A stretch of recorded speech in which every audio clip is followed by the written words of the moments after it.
Alright, I'm trying to get another copyright claim. What the fuck? So, still working on an intro. But, let's get into it. It sounds. Anyways, what was it? Let's get intro it. Let's get intro it.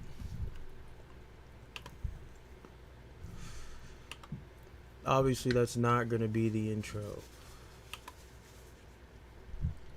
But yeah, this is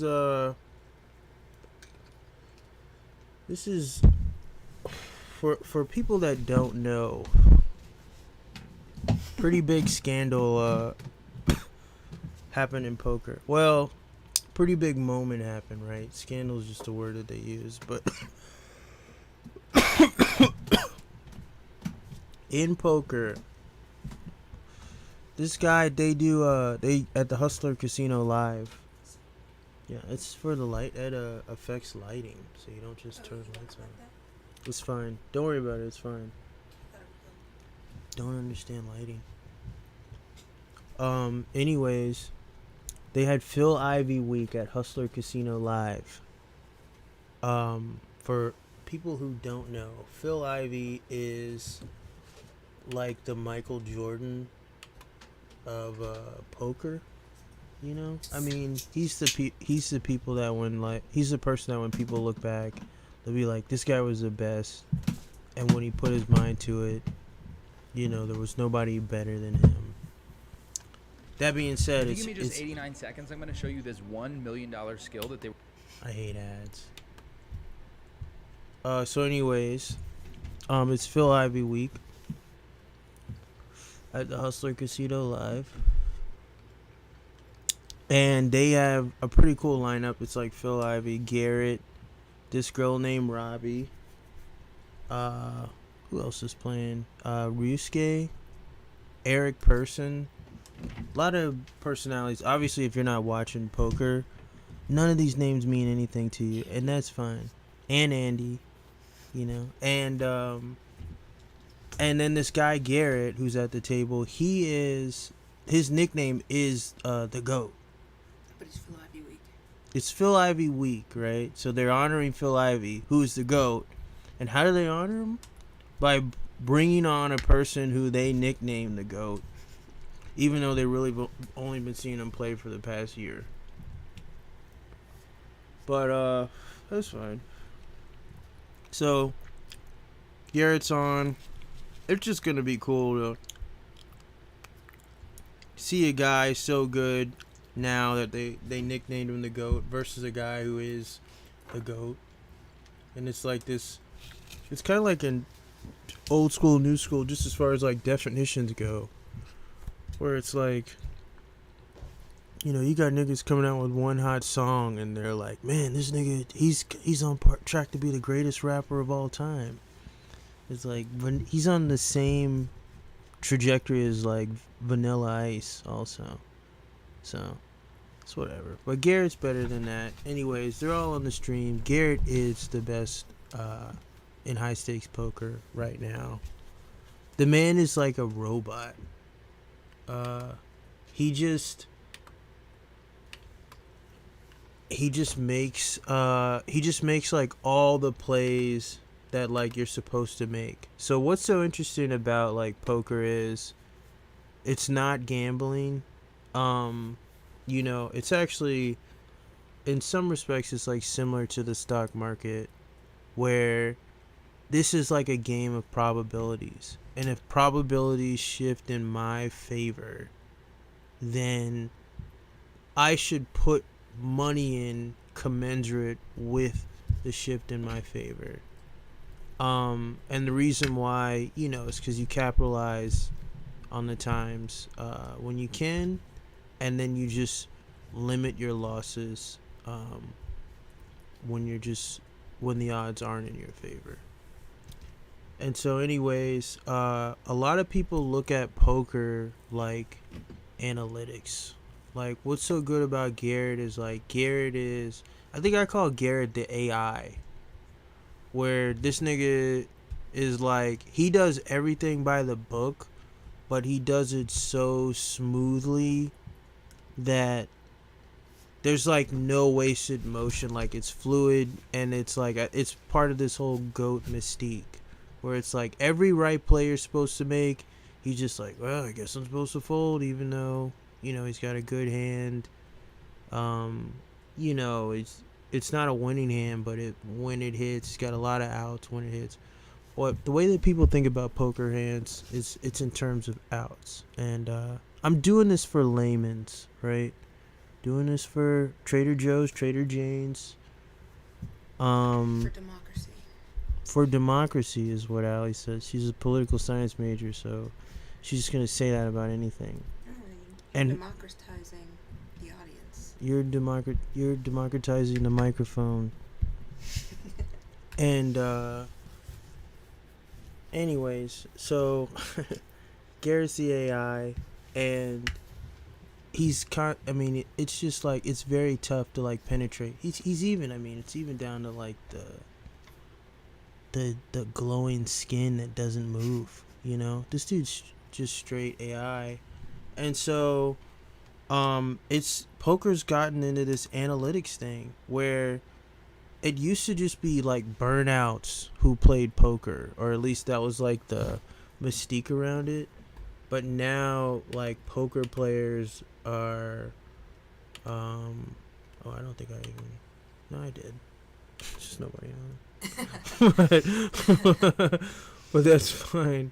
I'll just record it and put it up as a video. So anyway, that was the plan. Take two. Take two. Hey, it's your boy, Wesley Fillmore here with Santa Claus. So anyways,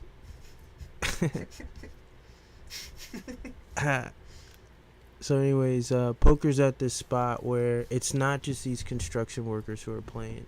The people that are playing now are like people that, you know, they're nerding out about it. And this is what's like so interesting, like where we are, I think, like as a society, where we're at a point where like people who are smart, who care a lot about, it's not even smart, right? People who care a lot about one specific thing and do a lot of research on it, they're now getting credit like for what it is that they're pursuing. And it used to be, it did not matter. Like, as far as credit goes, like public opinion, public recognition, you just weren't gonna get it. Like, if you were really focused on one specific thing, and then, you know, then you just really, unless it was being an actor, or I don't know, it's more than just being a white guy, maybe 6'4" white guy, strong jaw, full head. If you can be 35-year-old white guy with full head of hair, that was all it took. But I don't know, things changed. So now nerds, right, quote unquote nerds, people who nerd out on something and just try and learn and analyze what it is that they learn, they're now, you know, they get credit for it. They're in a position, you know, you were always in regard amongst your community, but now people know about your community, or more people know about it. And so poker's like a bunch of nerds now, and every hand, you know, the way that you play hands, it's everybody knows their probability of their hand, you know, based on, you know, how many cards are on the deck. It's all math, right? And everybody already knows where they're standing in their bullshit. It's like built into, like, right, the people that are the best, you know, quote unquote, at poker. And what happens is people make a formula. Because it's probabilities, you can technically be a guru if you just stick to the fucking script, which is like, how do I take advantage of my probabilities? How do I manipulate it? How do I be most open to get it right? Like 10-8, you know, it's not a pair. It's not even really 10's kind of, I mean, it's a higher card, but it's the lowest high card you can pretty much have. And 8 is not. But 10-8 suited can be a good hand depending on what position you're at. And you can make a play where you sort of bluff, you try and just steal the pot, before cards start getting flipped over.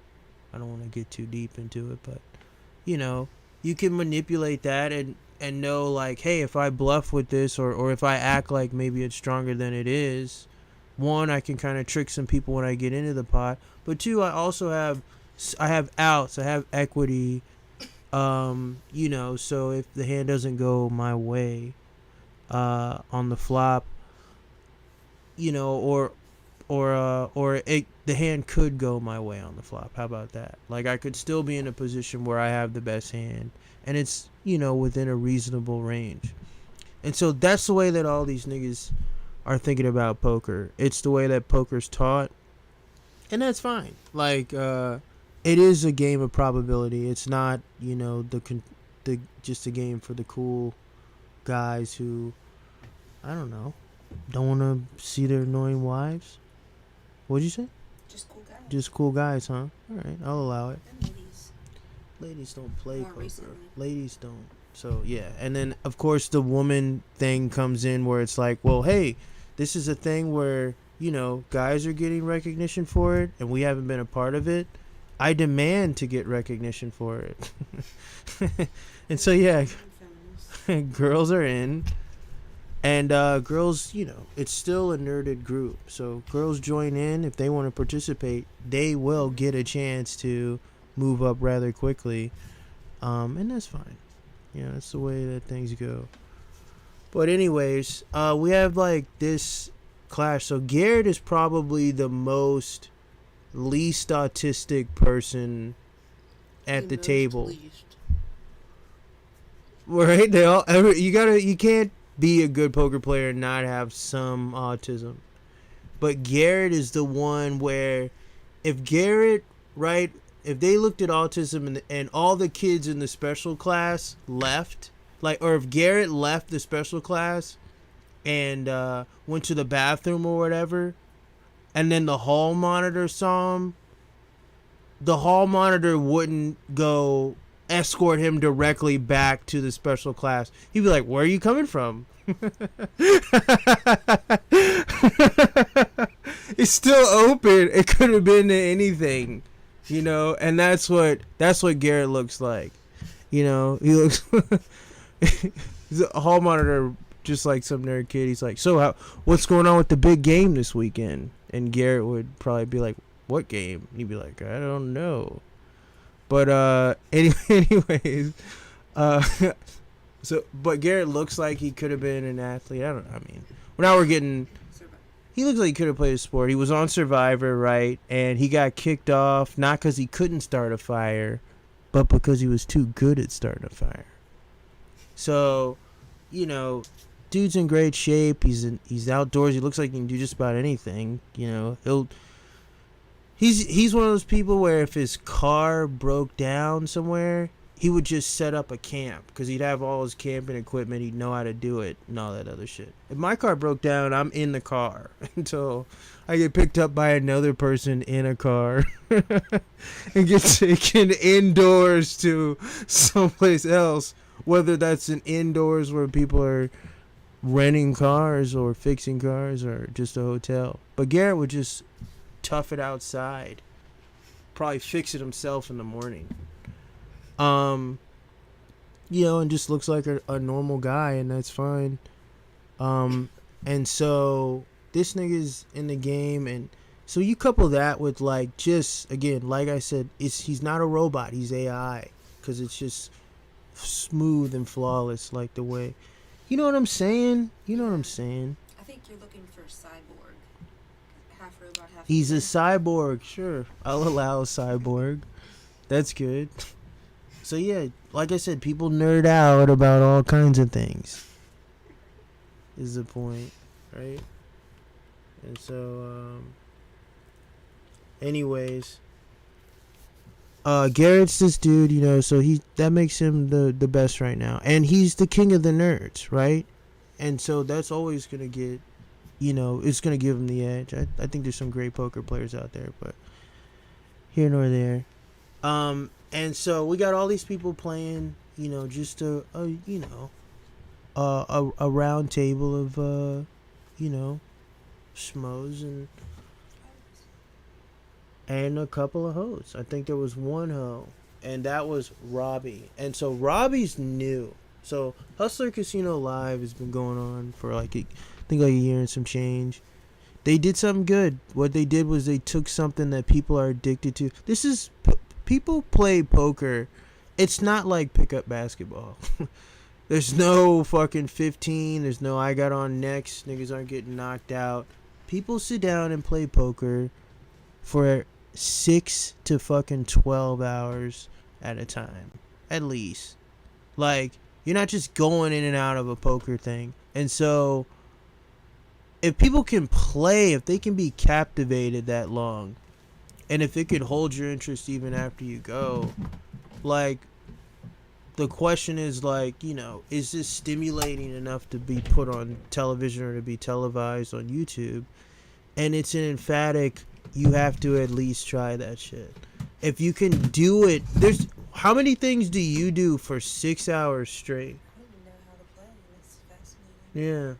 Yeah. Allie is also talking soft, but she said that she doesn't even know how to play and she's fascinated by it. You know, and you know, here nor there, she's not really doing much. So take that for what you want. But still, it's fascinating, it's enticing.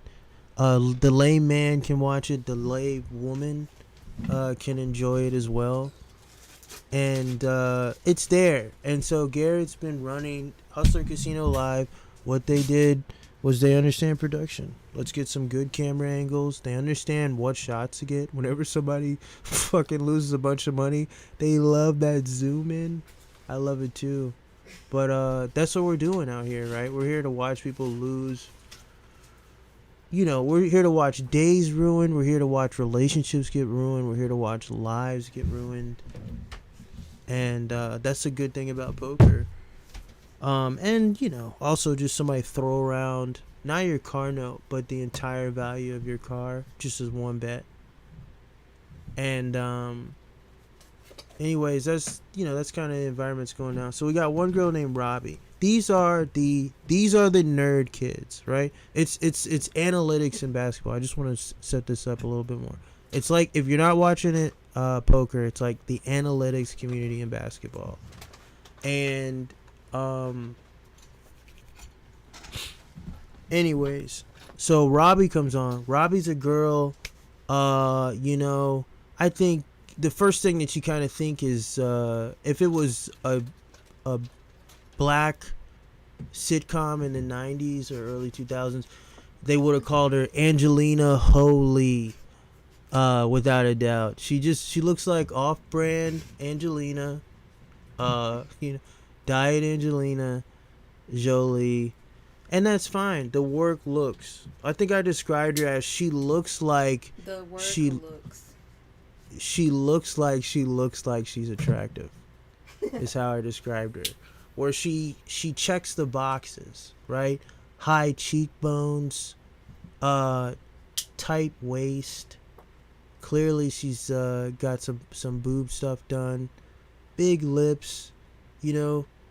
They just took like all of the traits, right, that people have said that they liked, and you know, I don't know what's natural, I don't know what's not.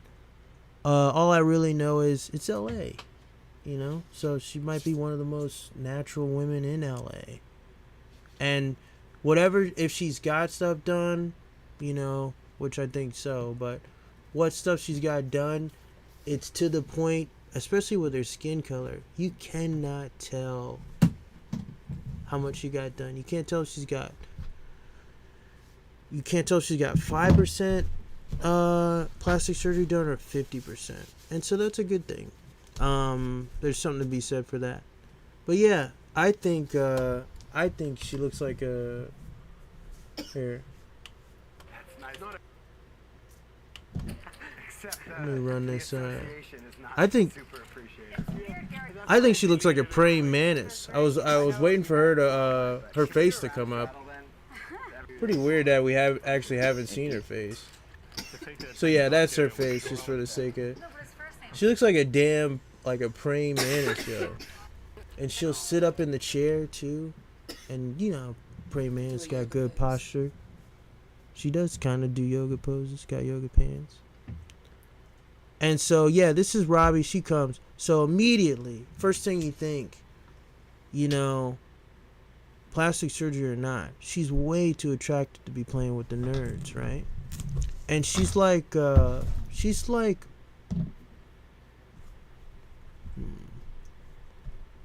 it's like, she's not rich attractive. I think she might be wealthy attractive. I think rich attractive is a little more sluttier. I think wealthy attractive implies that she also knows how to be rich, right? And so I think she has that. She's got that air to her as well, where she understands like what the status of her money is. And so she seems like the type that would chew out a manager who was mean to like a female employee. Like she feels like, I feel like she'd chew out the manager that was mean to a female employee, and then she'd leave and go, "I got your back, honey." Like that type of shit where she's like, I don't know what that makes, she's like wielding her power. Like there's a recognition of what her American Express says more than whatever she may express. But she uses that for whatever. There's a knowledgeability there, right? I'm just saying that's how she looks, right? It's just not a trashy rich is all I guess I'm saying. But Robbi's up in this bitch, and she's been on like fucking 3 or 4, maybe 3 times up to this point, you know. You know, they got regulars coming out there, you know, consistent people, day in and day out, working hard, putting their money in the shit. They're not getting paid to show up and play the game. And they've been putting in work for months. And then Phil Ivey, which is the same as if somebody calls up and says, "Hey, I know you've been heading to the rec. I know you've been going to the rec every day. You've been busting your ass. You're going over there even when your friends aren't, you know. You're just doing it. You're working hard at the rec. And we're going to bring in, we're flying in Michael Jordan. Michael Jordan's coming to fucking play at the rec, you know. He's going to run some games with y'all. And he's going to pick up. And I go, I've seen you here every day, and I've seen your fucking growth here at the rec center. And you know what? You know what I'm going to do? You know Michael Jordan's coming, right? You know Michael Jordan's coming, right? I'm going to have to ask you not to show up on Tuesday and Wednesday. We got this girl, Robbi, coming in. Should be pretty good. I think she's played basketball like 3 times.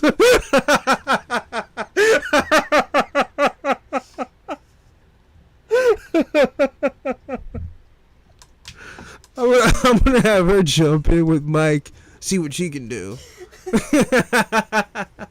These niggas work their ass off, you know, and been playing poker so hard. The best poker player in the world comes to play on this stream, and somebody got bumped for some girl that just showed up. And that's just how it is, you know. I mean, again, that's how she looks. She is a girl. You know, when you think about the notoriety that this stream's been getting, they're doing like absurd streaming numbers. But the notoriety that they're getting, because the entire audience understands this is what's so good about poker. The entire audience understands that I'm going to have to sit here and do nothing for 6 hours, like, to get my fill. That's how you play the game. So anybody that plays and watches, they do. Anyways, they're thinking we're getting big. You know, we're doing big. We're getting recommended more. YouTube's a fucking beast. the platform itself, and then it it just feeds into whoever the people are feeding on, and so this thing's getting big, and they're like, yo, we need some diversity and whatever, and fucking, I'm surprised they didn't just, I mean, they did, I guess they did fly in a black dude. They had to fly in a black dude to get one on the show. But there's no black dudes playing poker in LA. Anyways, he's the best. It's good that they acknowledged it. It is LA. But yeah, this chick comes on, and her first 3 times, I think she was up every stream. So every appearance, I think she was up. She did good. Like, don't really give. I mean, there's no way around it. You know, I think she was their first time. She was just smiling, which is what you don't do at the poker table. You don't just fucking smile when you get a good hand. But she's just smiling. And then the thing what I hated was she would get a hand dealt to her and she would smile, and then fucking somebody would just bet into her. It's like, she's smiling like she just picked up pocket aces, and you're just gonna go ahead and bet $2,000 with 3-4 offsuit, you know. But whatever, you know. So they were just kind of, so I felt like they were kind of playing into it, you know. And I remember I was in college for like half a minute, and there's this one English class, or no, there was this one class that we would do it. And, you know, I was always answering questions and shit in class. I had to hold myself back, because I used to answer the questions, and then I kind of think about it, and I feel guilty, and I'd be like, you know what? None of these other kids are answering questions. And I'd be like, maybe I'm hogging the stage, you know? And so then it gets to the point where teachers would ask questions, and I'd start looking around. Holy shit, who's about to get this one? You know, trying to figure out who it is. And then somebody would answer it, and they'd get it wrong, and I'd be like, oh boy, they got it wrong. They got it fucking wrong. And then somebody else got their hand up, and I'll be like, all right, I'll let her go. But then after this, I'm jumping in. I got to. Well, if they're just going to keep getting it wrong, and then she'd go and answer, and the other girl would start saying something, I'd be like, no, you know that ain't it. You're reaching. And then, you know, the teacher would go, no. And I'd be like, oh my God. And throw my hand up, and the teacher would see me and go, this is an interesting one. Let's see where the class is at. And I was on the same page. I was like, yeah, we should see. What's Dale got to say about this? What's Dale got to say? And Dale would give his answer, and it wouldn't be good. And I go, oh my God. And I'd be fucking like foaming at the mouth. And I'd stick my hand up, you know, kind of make the look over at the teacher like, come on. You know, we're on the same page here. We're kind of wasting daylight at this point. I'll go ahead and say the answer, and then you can teach them about it. And so I would jump in, and I'd get my shit in, and then get back out. But there was always this one class that we had where there was this girl, and you know, you get older, you learn to control it and shit. So now you just sit back and wait, and then the teacher will ask around, and then everybody will get silent, and I'll do the whole look around, and I'll be like, well, I guess I'll save the day. And I'll jump in with the answer. But anyways, there's one girl, and I just remember when I was in school, I was too old for her to be doing this. But the teacher would ask a question, and they'd be like, so, you know, what's the capital of Saskatchewan? And, you know, we had just been learning all about Saskatchewan. And then they'd say that, and then they'd call on this one girl, Amber, and she'd go, I don't know. And fucking smile and say, I don't know. And so she did that. So it was a couple weeks in the school, and I'm like, this is a gross pattern, right? And so every time the teacher would call on her, and they'd be like, Amber, we just been learning about Soviet Russia. You know, what happened with the annexation, you know, in 1863.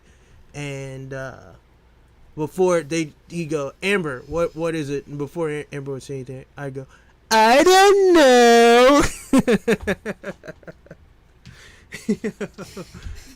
And so I always like hated like that shit. I don't know.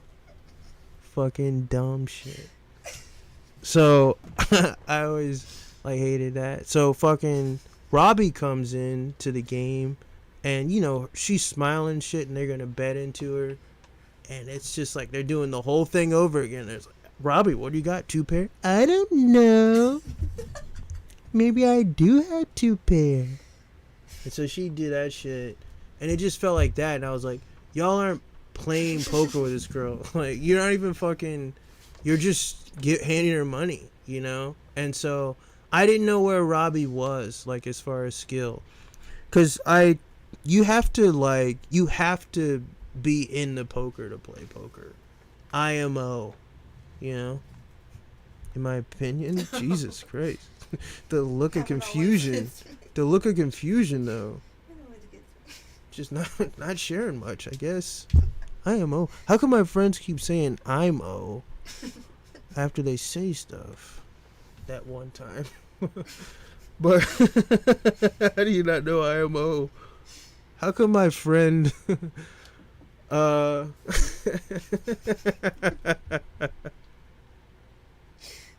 Jesus Christ. But you have to be into it to play it and want to play it at a higher level, because it's fun. It's one of those things where it's like self-fulfilling, or it's like you're constantly eating your own tail, you know, and you just can't get enough of it. It's good. Like poker's fun. You're constantly running numbers in your head. And plus the whole thing that everybody seems to think about poker when they first look at it, which is, I just like the idea that I can look at a man, I can read him up and down, I can tell him what's for lunch or what's for dinner. I can tell him what's in his hand, and that bullshit where that one nigga walks in, he's like, I can tell what everybody got at this table just from looking at their damn faces. Jack 2, 3, 7. 2 queens. This guy's gonna win over here. He'll smile, but it's like that bullshit. But there is something there. I think we all think that we can read people to some extent, unless you just walk around the world like, I don't know. Otherwise, I think you do. I think you do think that you can read people and you have an understanding of like who the fuck you're hanging out with. And poker kind of does that. It's almost like a whodunit, fucking every hand. So anyways, I think that she hasn't shown that she's good. My thing is, I don't think she's bad. And again, the way that she looks like female lawyer. Like, she looks like whatever I imagine Ally McBeal was and what she looked like. I don't know what the show was, but I thought Ally McBeal was about some white girl who was answering questions, you know, which is rare. But I thought that that's what the show was about. I'm actually going to go ahead and Google Ally McBeal. Ally McBeal is a young attorney who joins a prestigious law firm. So I know what I'm talking about. And so that's what she looks like. I still didn't catch a look at the actress. I'm not really interested. I'm not going to watch the show. Unless it's satirically. But, anyway, she looks like that. So I think that there's something there. She got strategic plastic surgery. Just leave it at that. As opposed to the impulsive plastic surgery. There is some... I got 50 cents coming to the club. Fucking in 6 days, I gotta hurry up and get something done. Who are you going for? 50? No, I'm going for Lloyd Banks. But yeah, there is some. I mean, a lot of people just rush into plastic surgery. Who the fuck ain't rushing into plastic surgery? Is that plastic surgery that's not strategic? They're just, this is close enough. It's not precise, Ellie. There's always a strategy in mind. I don't strategic about how she got it done, not getting it done. Okay. Does that make sense? Mm-hmm. Because it's like, I think people just get it done because she, you know, I'm going to make my boobs look bigger. I'm going to make my lips look like this. And then I'm going to go and get and then there's like, that bitch got her, she might have got her cheekbones done. Just to raise them up a little bit. But it's because her skin color is of the level of darkness that you don't know whether that's real or not. She could be from Eastern Russia, or that bitch could be from Guatemala, fucking Venezuelan. She could be from if she said Paraguay, I'd be like, all right. Just a little bit of Spanish. You don't know where this bitch is from. Romania. So she's got a little bit of all this other shit in there. Turkish for sure. Yo, if you see Robbi, you don't think that she looks Turkish? What is this? I don't Why? know if I had a Turkish. I did Robbie Jude Law instead of Robbie Jade Law. I was like, why are they showing this guy with his shirt off? Look at that. That bitch look like MIA right there. She definitely looks like MIA with that fucking hoodie on. So this is what this bitch, it's strategic. It's not just, look at these cheekbones. What's going on here? It's strategic. This is what I'm talking about. She look like a praying mantis. But yeah, this shit is strategic. So, anyways, Robbi's in the mix, and probably should have put live as a tag because I am live. Some things you just don't think about in the moment. Anyways, that's what this bitch looks like. Can't remember. Oh, it's strategic. The plastic surgery is strategic, and I think that there's something there. If she's got, I mean, again, she's got to have some. She looks like Zendaya's mom in this photo. Zendaya, get in the car. Alright. I thought that was a good one. She does look like Zendaya. Or Zendaya's evil aunt. Traumatizes her mom and terrorizes her. All right. Last one. If they did, what's the movie with the 101 Dalmatians with that bitch? Cruella? If they did Cruella, right? But instead of Emma Stone, whose mom, right? The other Cruella's Emma Stone's mom, right? Or Emma Stone became Cruella. That's what it was. Her mom. Anyways. We did. She got killed early. Alright, well, if the lady that killed... Nah, I was going to say. Fuck it. If it's not her mom, it doesn't make sense. I was going to say if Zendaya was Cruella's mom, or was Cruella. God damn. Let's just move on. Yeah. Such a bad. That was... Oh, yeah, it was a little bit off. That might have thrown me all off. Anyways, Zendaya, Cruella's mom, and she looks like. So yeah, strategic surgery. You know, can't tell how it's done. Why the fuck did I get on? She just started roasting people. Anyways, you just can't tell where she's at. I think this plastic surgery is strategic enough that this bitch has some smarts to her as well. And I think she's smart enough to understand, hey, I needed to get a little work done to maybe move a little bit farther in some of the endeavors that I wanted to pursue. That's just when you think about it, like that's just precise, right? Decisive decision making, not worried about the risk. Am I building some sort of argument up here? I'm not sure. But that alone, that's plastic surgery alone is enough. Anyways, let's not get ahead of ourselves. So I think she comes on. She does better as streams progress. I think she said no more Mrs. Nice Girl, and she won more money progressively as the games go on. I think that is something to point out. Apparently, she's been working hard. I think she used to be a pharmaceutical rep for Bayer. That's what I heard. And I think if you're a pharmaceutical rep, what is a pharmaceutical rep? That's a girl that looks like her, right? That's all they are. And but that being said, if you're in sales, you have direct contact with the engineering side or with the biological side, whoever's doing the fucking experiments or creating the bullshit, the chemist side or whatever.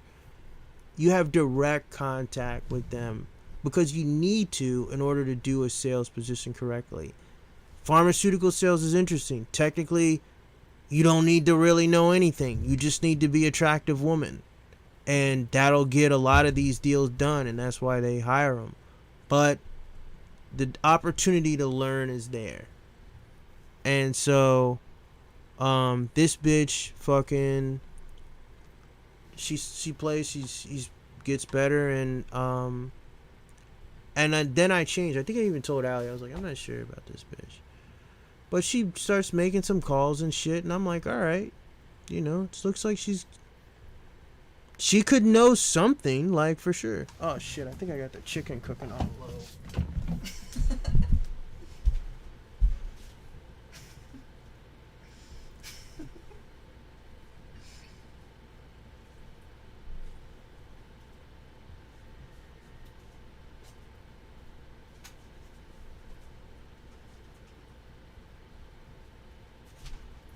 I should have done this on my channel with viewers rather than the one without. I have one with subscribers that I wanted to start it. What's the one you just started called? Yo, comment. Oh my god. I don't know. I couldn't think of anything. I was some sort of yabba dabba doo type shit. This came out alright. Especially with that extra sauce. You're right about the spice too.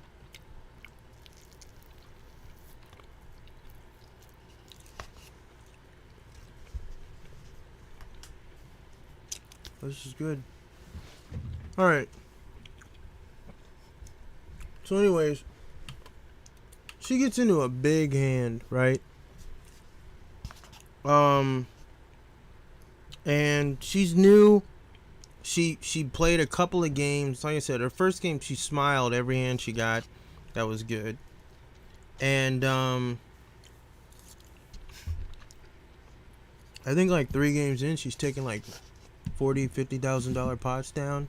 You're gonna do that when you're playing high stakes. Like, pots are gonna get big. She's not afraid of them.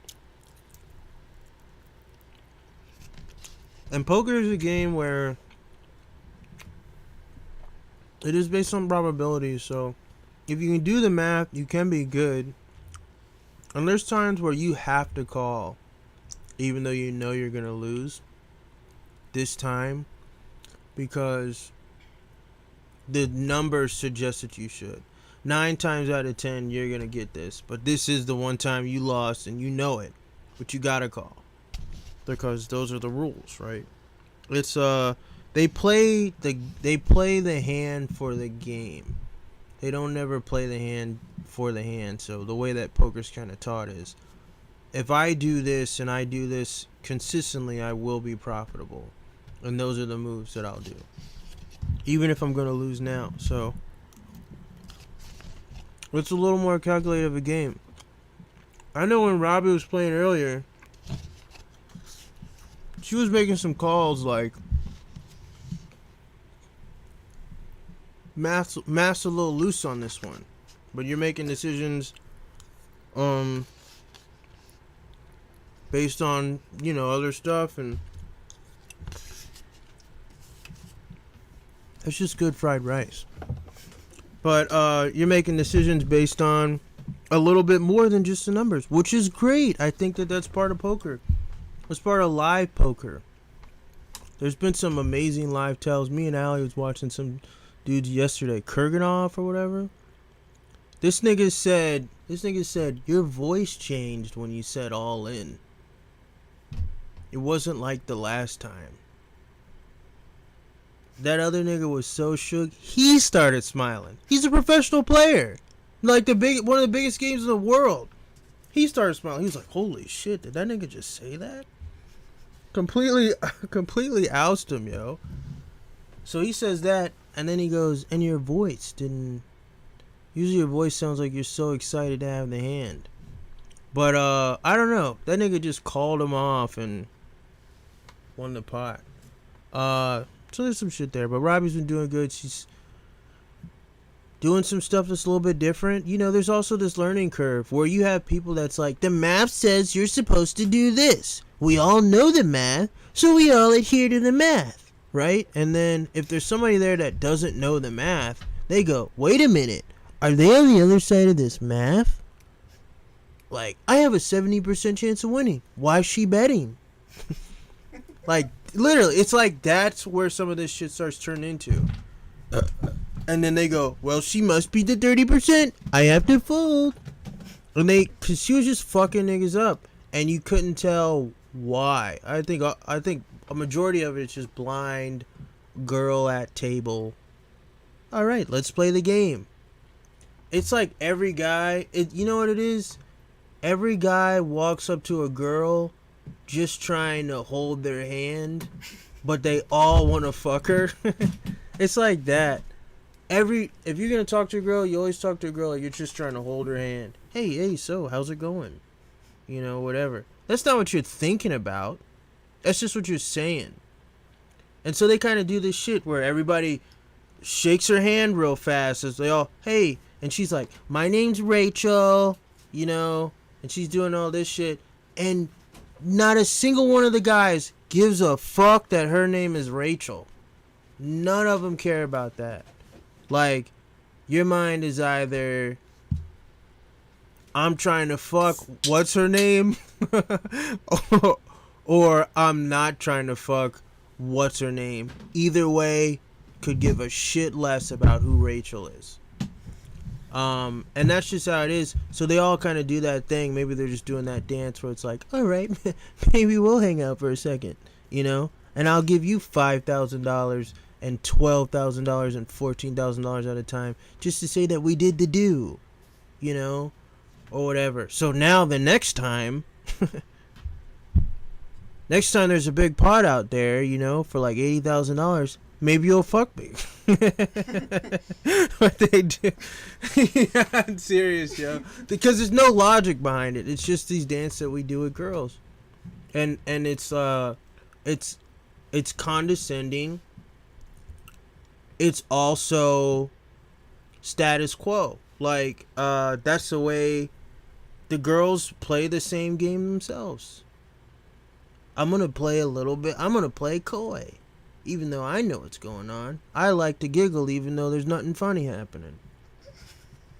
It's like that dumb shit. Why are you giggling? So it's like that. So they play the game too. And they're part of the game.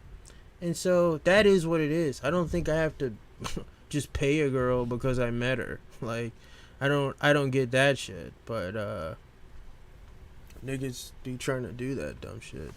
Anyways, you know, you couldn't tell if it was hand holding or what. What do we know? She played 3 times and literally bumped somebody who's been on Hustler Casino Live ever since it fucking started. And she got to play in the Phil Ivey game. Both nights. Both nights. Like, she played in the Phil Ivey game her 3rd and 4th time playing. She's played with Phil Ivey more times in her career than she has not. Wow. Obviously, she's done tournaments and shit, but just for the sake of Hustler Casino Live, just for the sake of the joke. that's pretty much what happened. So she's on Phil Ivey night, Michael Jordan of poker, and they're on. Garrett's on, and this odd hand comes up. So if anybody who's all right, well, that's pretty good. Anybody who is on the podcast, I'm just gonna. There's gonna be a 15-minute gap that I'll be aware of as myself when I edit it. And then if you're live, we're just gonna watch this hand, and we'll let it play out, you know. And this leads to a huge scandal. Well, again, I wouldn't call it that. I wouldn't call it anything. It's not a crime, but But let's watch it if you haven't watched it. Not super appreciated. That's why I deleted it. It's like, I know you meant Huh? I'll buy it, but You can trying to we hear it too? battle then? Everyone's fucking jerking me off. Sweet. I don't play this so you can hear it too. Will you get feedback? Everyone's if sitting you here talking distinguish about them? how good I am. Garrett will Yeah. use every excuse to be upset and start a battle round. How about Phil Ivey though? What a fucking player this guy is. Put it right here. I don't think that that's bad. So we've got the 800 straddle on here. Playing 1, 2, 4. I'm gonna eat this chicken. And 800. And because we're only playing 8-handed, sometimes 7-handed. I can comment it. I can comment it. Yeah, the straddle with a lot of people in the blinds. No, but his first name's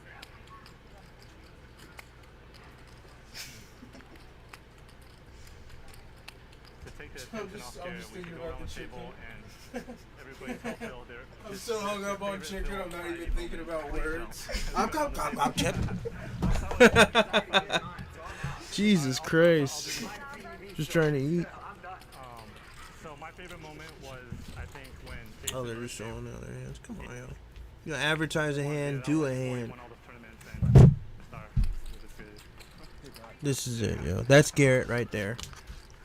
That's Robbi. Like one of his first TV appearances. One of his first ones, yeah, that was like before he won all the tournaments and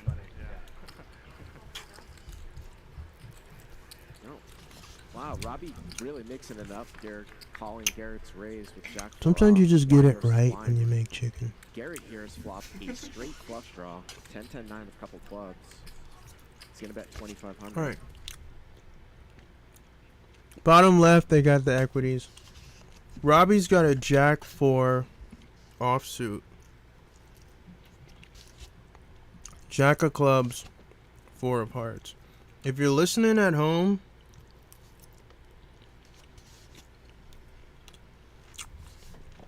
good luck. But I'll try and reiterate. This tastes just like the mall chicken at Sakura. It's amazing. Yeah. Turns out if you put teriyaki seasoning on chicken, it tastes like teriyaki chicken. Garrett's got 8-7 suited of clubs. So I think what happened That was like pre-flop? before he won all the. Now to be like the superstar. Looks like Good. oh. What did Robbie bet? First TV appearances. One of his first ones, yeah, that was like before he won all Oh, it comes around to Robbie. Robbie's gonna call with 2.2. Garrett raised the pot to 3,000. Wow, Robbie really mixing it up. Garrett calling Robbie Garrett's calls. raise with Jack 4 off. It's blind versus blind. And Did she bet first? It was like his heart. Okay. I'll see you guys later. wow, Okay, Garrett just raised it up. he's going to bet She must have been in the 2,500. big blind or some shit. Wow, and Robbie's going to call. Anyways, Robbie Jack calls. 4 with the Jack of clubs. Picking it up, Garrett Robbie calls the flop. calling Garrett's raise. And with so Jack Garrett's 4 got off, 7, blind 8 of versus clubs. blind. Robbie's got a Jack 4. And off. Jack of clubs, 4 of hearts. The flop comes.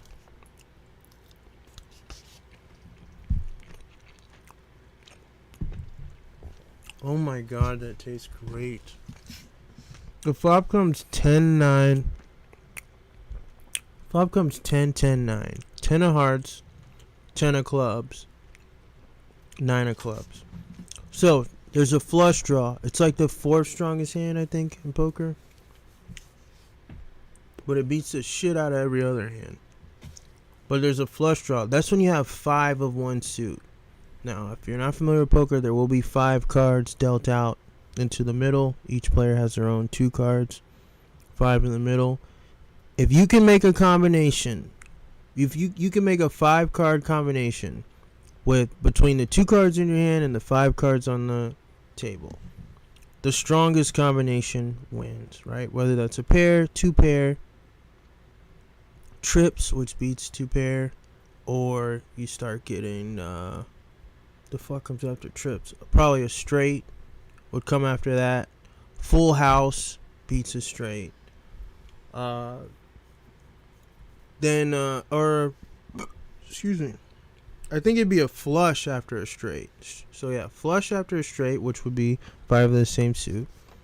Then a full house. Then 4 of a kind. Then a straight flush. And then a royal flush.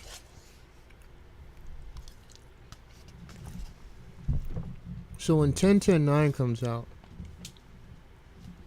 Robbi really ain't got shit. She does have an over card, right? Which is over. It's a card higher than the cards on the board. But it's, you know, there's still a queen, king, ace that are higher than that. She's got the jack of clubs, which means there's a chance if she gets 2 more clubs on the next 2 cards that get dealt out, she'll be in a really tough position. Because she'll have a flush, but it's like the chances that Garrett will have a flush or anybody else will have a flush would also be high. And jack is one of the lowest high cards you can have. So it's not the best is really what it is. But it is a jack of clubs. But there's also a jack 10-9. So it would have to, a queen would have to come out, and then 8 would have to come out, and then she'd be in a great spot where she'd get a straight. Or she has to get a queen king or 8-7, you know. But this is, she has to hit on 2 out of the next 2 cards in order to have a chance to win the hand. See what I did? And so this is a tough spot to be in, right? And Garrett, this nigga's 1 card away from hitting. So he'll get a flush with 1 card. This nigga will get a straight with 1 card, a jack, or 6. And this nigga's, he's got a straight draw, he's got a flush draw, he's got a straight flush draw. And without the other 2 cards being shown, it's like Schrodinger's cat. And what could come out on the other end of this is really good. So he's got a lot of what they call equity, right? This is a great start to some shit. And he's going to win, clearly, 7 times out of 10. And Robbi's going to win with this run out 3 times out of 10. So Garrett, these cards come out. There's 6.7K in the pot. Garrett bets 2.5K. Wow, and Robbi's gonna call here with Jack 4. Robbi called with not shit. Then a 3 comes out of hearts. So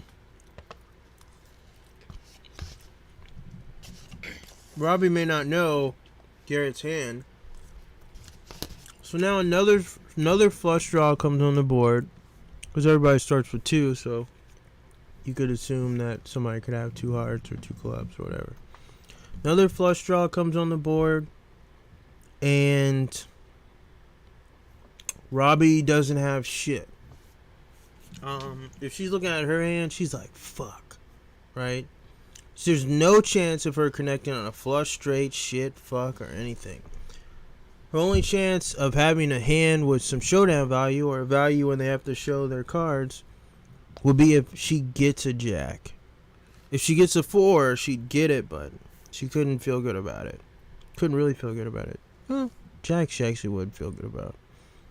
Especially since Garrett only bet like a third of the pot almost. You know, when it was 10-10-9. So probably could have bet more, would have bet more if he had trip tens. So yeah. Turn is 8-3. Car comes 3 Black hearts. down. Might as well be a big nothing. Usually Garrett Garrett doesn't will get lay his the hammer draw. down. Now on the percentages here, having seen the cards,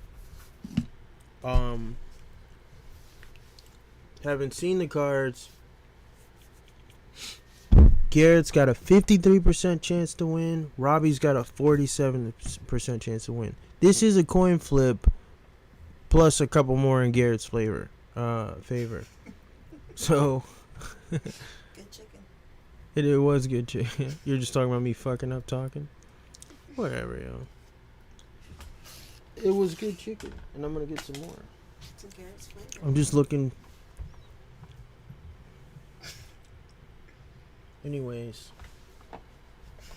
So yeah, that shit happens, and Robbie's hand is dog shit. But what Garrett could have, with what he bet with, I mean, he 3-bet.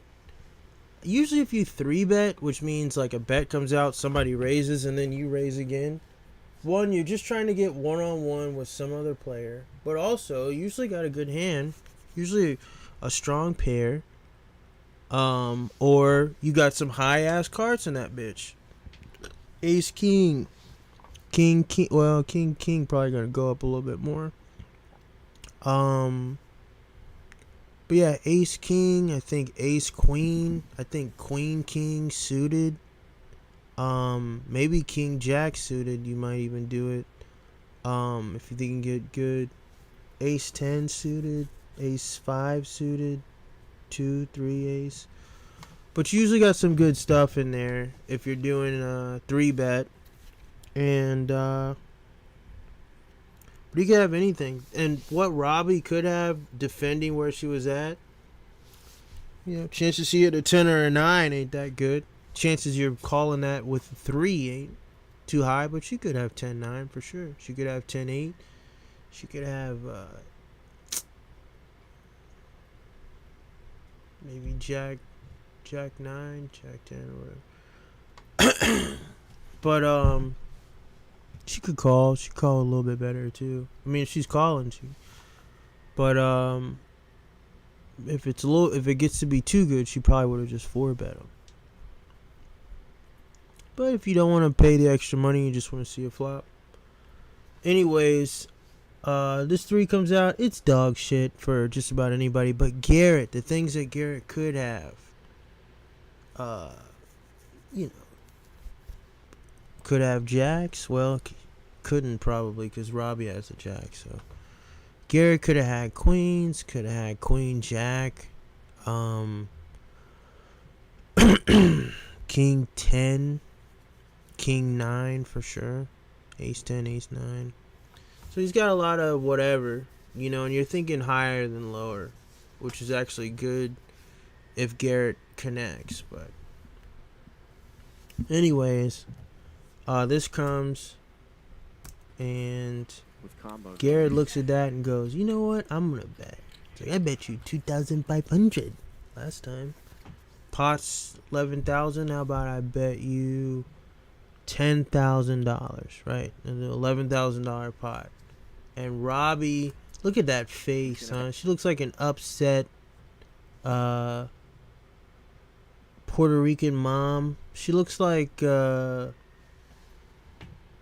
Rosie Perez's older sister from like back in the day. But she just looks upset. She gets that look, you know, you see those what are these called? It's not cheeks, but it's the line that creates the cheek. Those things are getting rigid. She's like, She's got one club. If I was a praying mantis, I would fly away. She reaches over, and she gonna raise it. Raises queen. Ace king a little bit ago for a min raise. So she raises, and she does a minimum raise. They call it a min click. It's when you raise the least amount you can. So this nigga bet 10K. So she got to raise at least 10K or more. And she does. She just raises the 10K. So, you know, if you look at that, if you look at these little cheek sides things, that bitch, she saw that $10,000 bet, was like, this nigga's trying to fucking punk me, yo. This nigga's trying to punk me. And you know what?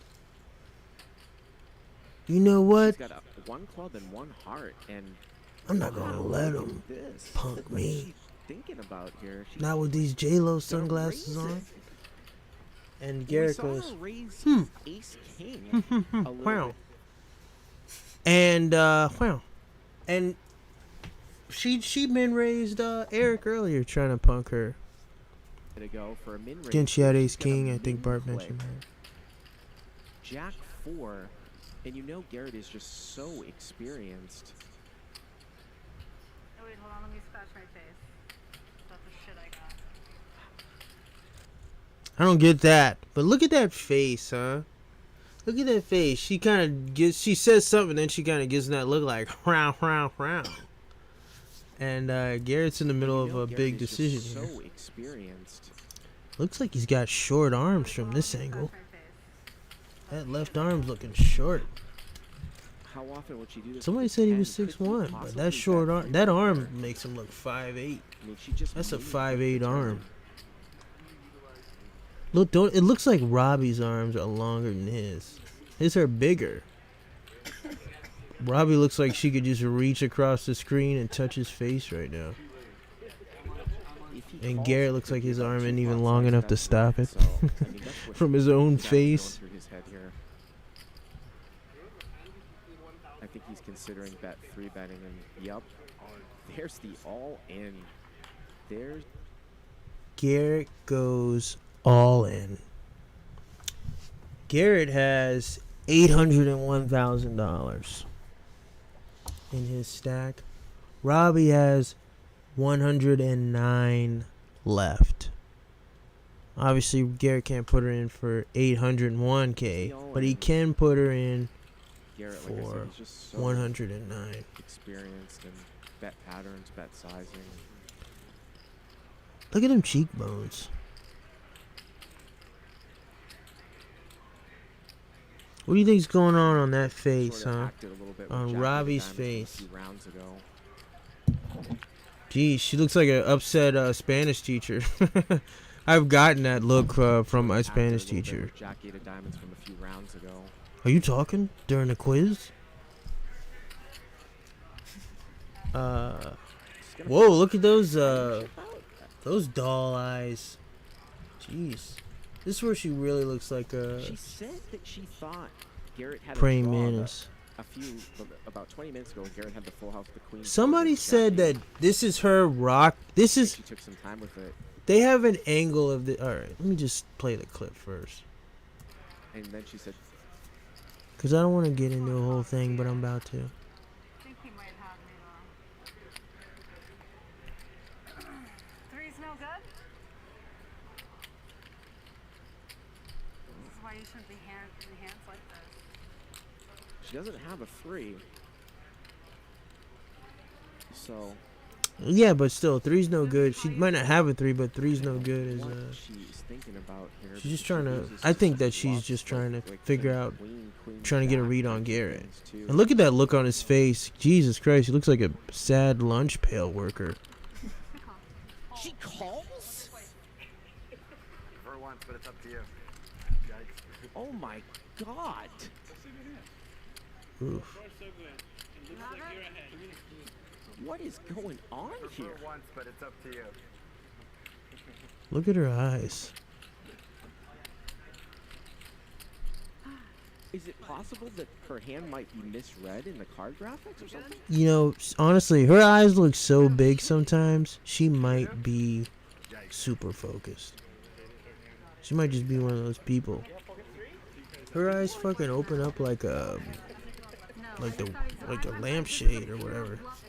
Like blinds. With Jack high? But yeah, I think he has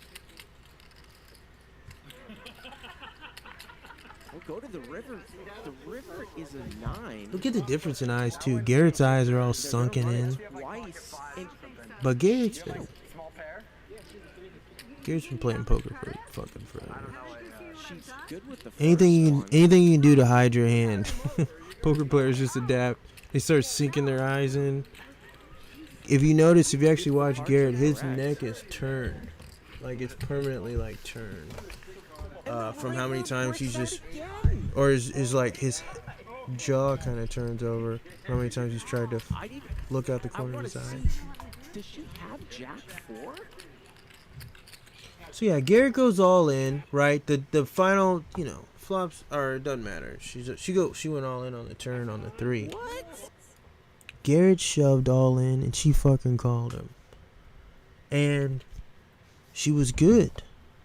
And now Look at she won both.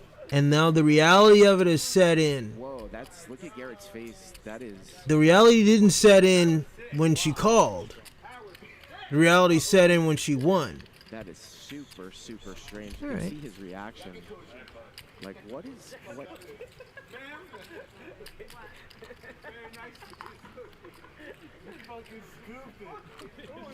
Jacob, you look like you want to kill me. I'm not Jacob. I'm like, you look like you want to kill me, Jared. She looks like a gold digging gecko.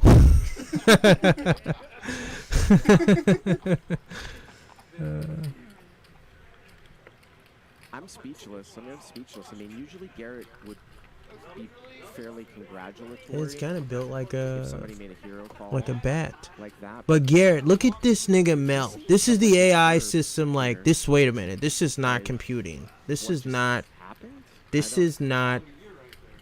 This is not. This nigga is falling apart inside. And this one talking about autism. This is full on autistic. Sort of. Look at this shit. looked at Wait a the minute. So Garrett fuck. here. Wait. Fuck. What? Shit. Is anybody fuck? Wait. Shit. Card. And obviously the reason why he would be that Collapsing how on could the she inside. call? Boom. Boom. Like maybe We under every fire in here. she saw his hand somehow. Somebody trying to get heads or tails of what's going on. I got nothing. Him? The table? Bet call the turn. She Look saw at his this. hand somehow, or I don't know. Then he just goes full autism and just rushes in. Like she's been in his head the whole time.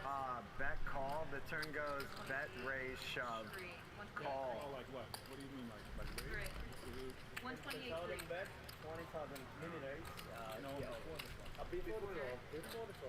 128. Durr? He says it out loud and nobody just like rushes in and goes, I hear you, buddy. And then he goes, what? This is it, the ear. You're only holding your ear to figure out something. That's a self-soothe. That's full on retarded. That's not very nice. Oh yeah, I'm on YouTube. I have a different meaning of what it is. It's just like it's me saying full on black. It's their word. Yeah, like this came out of nowhere or some shit. Anyways, you just did the ear thing where he's like, "Mommy, please, where's my dinner?" What do you mean if your jack was in a club? What do you mean? You know you've let me do this to you several times. Look at this. Did you see her? She was la la la. I didn't even notice this the first time. She's playing with her necklace. She's so proud of herself. She ain't looking at that damn necklace. La la la. What do you mean if your jack She's was so proud of herself. You know you've let me do this to you several times now. Yeah, I don't know what's happening. I'm just testing it. And This you doesn't keep seem super letting funny do to this. me, And honestly, no, at all, like but when you bet that like high big stack, why did you go on He's in his ace own high? head. I thought you were on ace high. Ace high. And then so why call a jack eye then? First of all, a little bit of a straight Good call, like question. blocker or something. No, on the turn though. So you called all in on the turn. She tried to woman logic it. Thought you had ace high. Why'd you call it jack high? First of all, a little bit of a straight a blocker or something. No, on the turn though. So you called all in on the turn because. Because you don't have shit. That's right. She thinks she can't beat a Jack High. It's not about what I Eric was like, "That's right. She knows you can't beat Jack High." So funny. You let me do this to you post-stream too. Eric is fucking hilarious. They keep letting me.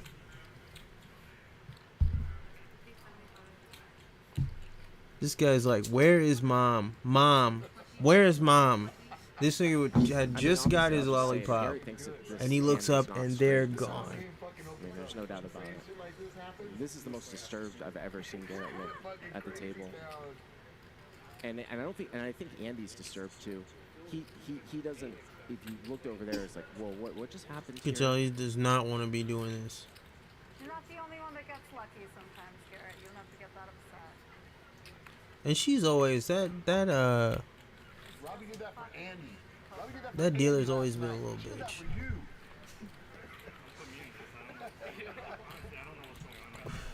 Yep. Anyways, Garrett melting like butter. Melting like a cheese in a Quiznos sub. And she's loving it, yo. She's loving it. She's been playing good. Just made a big... And this is what's so crazy. This is a huge call. So Bart and them, all these people, so they're going on. And this is... Andy, It's, Like that's not a poker hand. That wasn't. that's not a poker hand. What's the problem? I played you. So don't let me play you. Yeah, just don't let her play you. I guess you're just going to let it go, right? I don't know if that's a function of that she thought she could call. I mean, Listen to Bart. The reason why this is pushed so strange is that Push off, but I also was But holding she had the blocker to the straight I flush had draw. exactly a jack of clubs. Boom, that's the key card. Eric, you done? He's running through his head. He's getting madder and madder. Or he's getting more and more lost in it. I'll tell you that. He's getting more and more lost in it, trying to find an answer. So this is the thing. Garrett says, I don't think she... Or Bart, the announcer, who knows way more about poker than I do. Bart says, I don't think she knows she can't call there. Right? So this is what's going around. Garrett is beyond fucked up from this. And Garrett doesn't know. Garrett's of the same thinking as Bart, right? The exact same thinking which is you can't call there.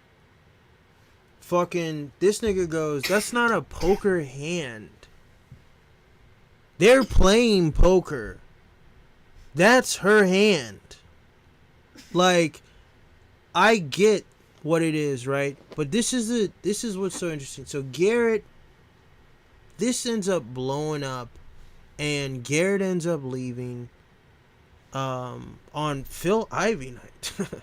Walks out. It's like walking out on your fucking dad's birthday. Be-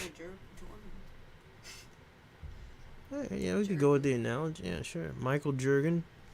It's like sure, it's like walking out on Michael Jordan because you got mad over a pickup game foul, and you walked out on when Michael Jordan's playing the fucking game. Like you weren't even there. Mike took like 2 shots warming up. You're like, you niggas gonna be like that today? Just fucking dipped out, grabbed his shoes, threw his damn Jordan shoe against the wall, and then picked it up and left. But yeah, it's like that. So Garrett leaves. Robbi hangs around for a minute. Then the producer / I think one of the owners of the fucking club comes up to her and goes, "Hey, we need to talk." They talk. Robbi ends up giving him all of the money. Ends up giving him all of it. She gives him 135, and then fucking what happens after that? well, yeah, then everybody gets pissed. The game breaks.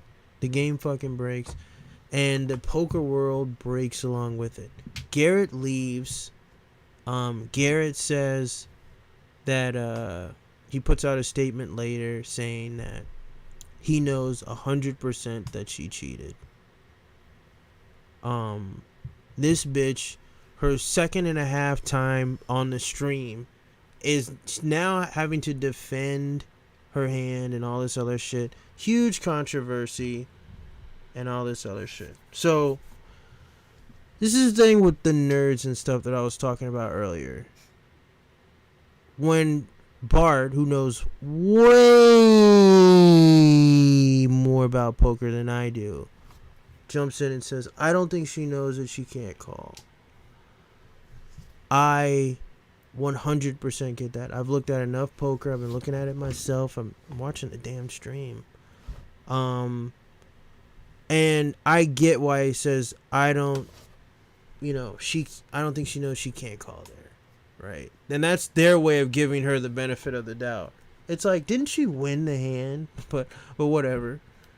I don't think she knows. Garrett is fucking broken and ends up leaving and asking whatever.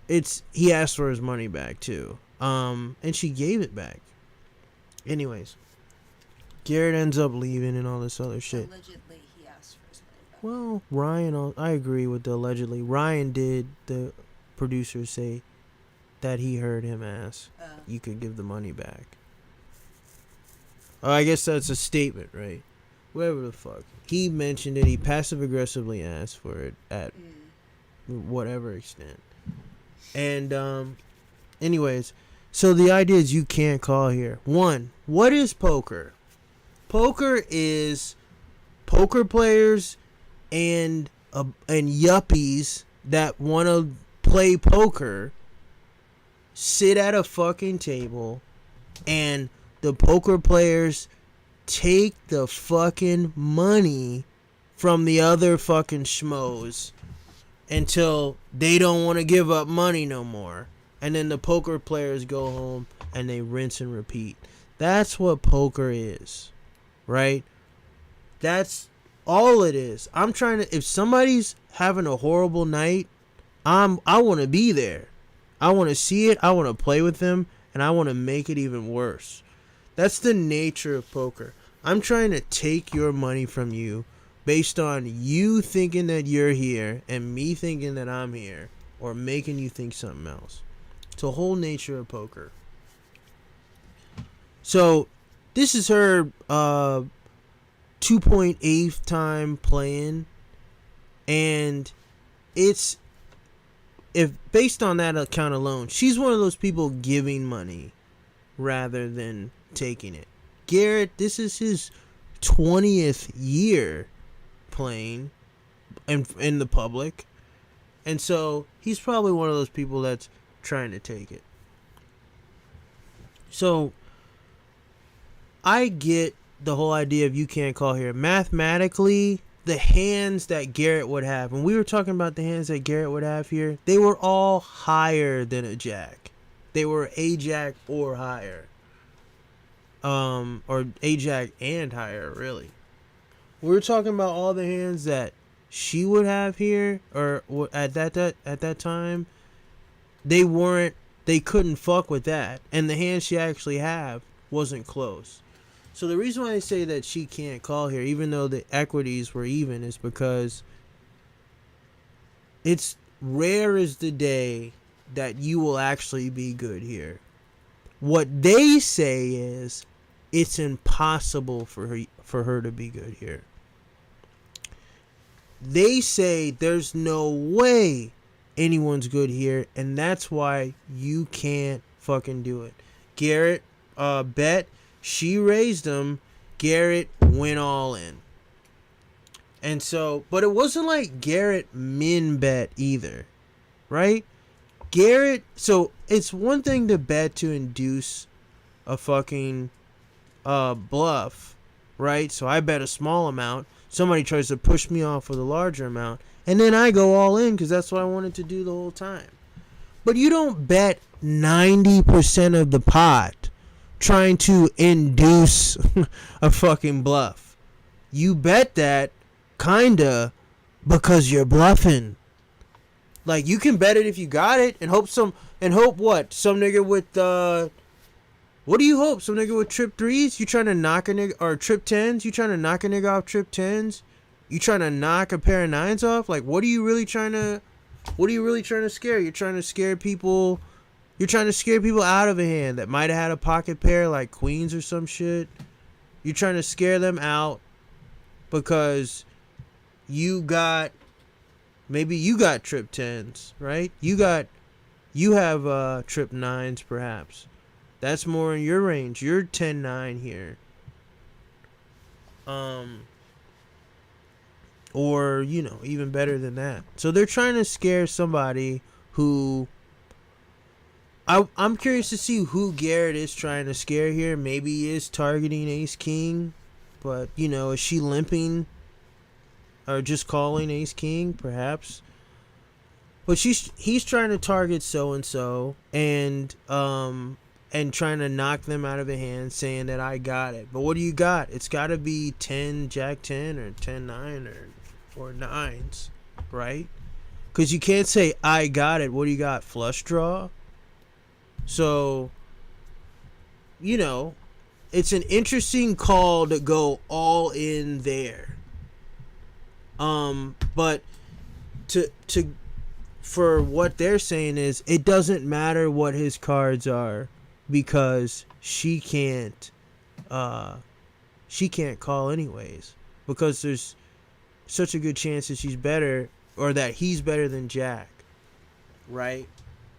Just on what he doesn't have. He could brick on Ace King, King Queen, like Jack 10, all that other bullshit. So what's so interesting is Garrett's play, in my opinion, is super fucking reckless. If there's the whole point about poker is trying to get an edge by any means necessary, talking, whatever, being aggressive with how you bet. It's trying to get an edge, create an edge, and then exploit it. The whole reasons why these people play by the numbers is because they're quote unquote inexploitable, right? The numbers are the numbers. So if you try to exploit it or you don't, it doesn't matter. I stay consistent and this pays off in the end. If you're in poker, you would have to agree that there is no hand that's 100%. Like, unless you got the nuts, there's no position that you should have that would be 100% equity. That's what the nuts is.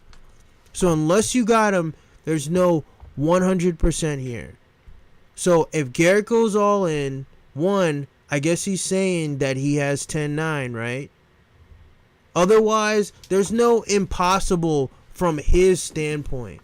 Not only that, he doesn't have anything. What he chooses to raise with is a 7-8. It's a draw. It's a lot of draws, right? But they are draws. They have a chance. It's a coin flip equity. But as far as showdown value goes, there is not any. One of the reasons why you would probably bet so much at that point. The thing is, you start going down a hole. Her decision could very well be, does this nigga have 10-9 or not? Right? Because I don't think he's I don't think he's betting and then shoving all in on the 3. Does this nigga have 10-9 or not? Right? That's what you're saying. Otherwise, it's not impossible at all for her to be called. And if 10-9 is what you need to know you can go all in here, right? And that's really the main thing to be 100% confident. Then if you got 7-8, how fucking egregious is that all in? How fucking rude, right? Insulting to the math of what you should have is that 7-8 actually. There's no showdown value, and that might be the worst hand it might be the worst best hand in that position. Like, other than 7-8 off. But it might be, I don't even know if you're pulling that. You're not really pulling that with 7-8 off. Because of the outs of 7-8 suited, right? I think that's like the worst hand that you actually would be able to go all in with. There's a level of recklessness there with that. But the whole thing about being exploited is, like, if you think that there's a position that you're in where you can go all in, that's a flaw in your game. If you can go all in when you don't have it, and you think that there's 100% chance that it's impossible that this will get called, that is a flaw in your level of thinking. Because a bluff inherently means I don't got it. And if you're going if you're gonna put in a large amount of money and think that the idea of somebody else winning a large amount of money isn't enough at any point in time for your bullshit, like, and it's fucking ridiculous. You're too comfortable in your position if you think that that can't happen. It's a strategy in itself to literally look at all of the hands that the math says no one can call in and just start fucking playing those. Because chances are, the chances of people hitting it on their hands, it's not as often as people may suggest. And hitting the best is a lot less. So if people are going to continually bluff in these positions and they think that they can bluff foolproof, what we have here is a fucking, it's like a fake flag or no, not a fake flag. Let's not be too modern. It's like a fucking dummy or some shit, like a blow up, like decoy. Like this is what a bluff is in that position, is false bravado, which means you're fronting like you have it, but you don't have shit. Like, that's not a good spot to be in. And if that's where you're going, then people should be raising on these impossible bluffs, and it looks like they should be calling it. Because bluffing is a huge part of the game, too. But if everybody's going to think that I can just do whatever the fuck I want here, then that's an exploitable part of the game. Is Robbi that much of a savant to where she's maybe seen that? Where it's like, what the math says do this, it sounds like everybody's expecting this. It sounds exploitable with a little bit of Kansas City shuffle. But fucking Robbi could be. We just don't know. Apparently she studies a lot. If you got a bunch of money and a bunch of free time and you love to read, you can fucking do a lot of shit. So it could be like that. But also, how the fuck does evolution actually happen? Like, did fucking some crab get born with like 2 big claws, and then the other crabs were like, whoa, you cannot do that, crab. You can't crab like that. You can't. Did you just crab that fish out of midair? What was that? And now you're going to get bigger because you're just grabbing shit? You cannot do that. Like, there's none of that bullshit. Evolution could happen in an incident or in an accident. People don't really know how basketball changed, right? They just think, well, they just started throwing niggas in there and niggas started doing shit. Like, the way that the Euro step could have started is some nigga got in a tough spot and was like, let me fucking move fake left and right, but let me do it while I'm on one foot because I'm not going to be able to adapt.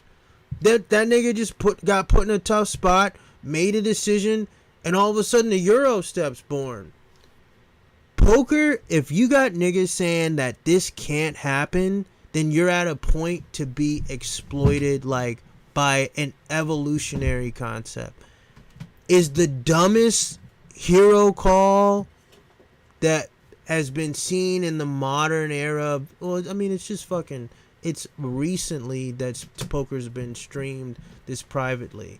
So is a dumb hero call, you know, and at a world-changing evolution? There's no label on that yet, you know? The point is, it was a call, and the recklessness of the all-in, if you can't call on that all-in, that's because you can't win, right? But she did win the hand. So I'm not saying it from the idea of this doesn't exist. I'm saying the math is there for this to have happened in the first place. And the math's always been there. Because if you win a hand 9 times out of 10, then that means there's one time that you lose. Fucking, this nigga went all in ace king versus like kings and fucking won. JRB did it on the other stream. Won 2 runouts. Like, but whatever. That can't happen. The odds of it happening are not as likely, but shit fucking happens. And you know, the math is always going to be there, especially with the all in as egregious as that. Also, this bitch, she's got sunglasses here like she's trying to make a movement for women or something. She looks like the fucking Filipino Madonna.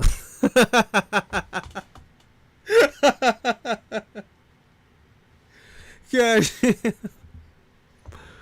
But yeah, she looks like Filipino Madonna over here. Forgot to get my phone. But yeah, this bitch, she definitely could have fucking... She could be like, yo, I'm going... And this is the thing. The same reason why everybody wanted to sit down with Phil Ivey could be the same reason why she wanted to sit down with Garrett. Garrett's the one that they call the GOAT. Phil Ivey's an old guy that everyone forgot about, but everyone knows about, who fucking showed up. But every fucking body, everybody knows Garrett, and they call him the fucking GOAT. Hold up, I'm about to do something.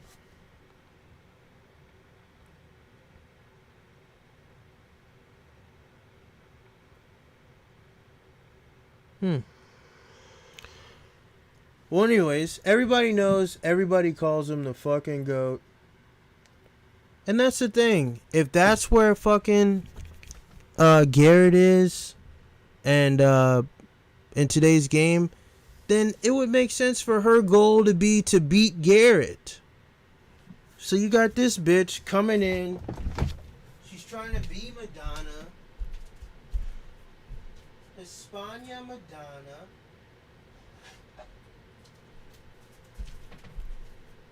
And her chance of being good is beating Best. Her main goal was probably to just fucking beat Garrett the whole time. And it seems like it has been ever since they get into these hands. And that's how you do it, right? If you want to be the best, then you got to go at the best. Or at least that's a mentality to have. If you put the work in, actually. But anyways, you know, this bitch could have been working hard. That's her main thing. Visualizing that bullshit. But then he goes, how can you explain this? How do you do whatever? And it's like, whoa, bro. I was playing football and I was in California. I didn't tell anybody in my family this, right? You know?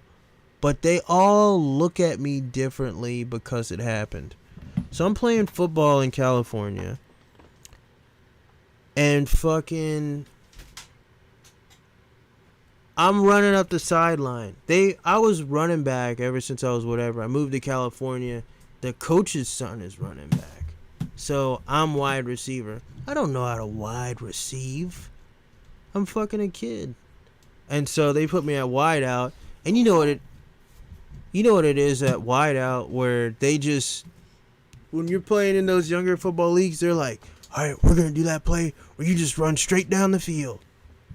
And I was like, whatever. So I ran this play and I ran down and the guy throws it. So the game comes, right? It's the only game I actually play in because we were like moving. But we're in the game, I'm playing wide receiver, so they do this play. Brian, do that play where you run down the field real fast. And so they do the play, and I run down. And I've been doing stuff. I was messing with kids. It was so easy to mess with these kids. I used to try and catch the ball on their backs in wide receiver drills. Just because it was so funny watching these kids run. Anyways, so I run down the field, and they throw the ball up to me. And my young ass is running, and the ball is short. So I got to come back and get it. And I didn't care. I watched a lot of Randy Moss, you know. Watched a lot of some football players, T.O. and whatever. And fucking, I go and I see this ball, and I come back to fucking get it, and I reach my hands up, and I catch it like this. I catch it like a fucking child. No, that wasn't with the hands. I caught it with the chest. But whatever. I feel like he threw it up. Anyways, I caught it. And so I turn around and I start running towards the end zone, right? And as I'm running, this kid jumps on my back, right? The nerve of him.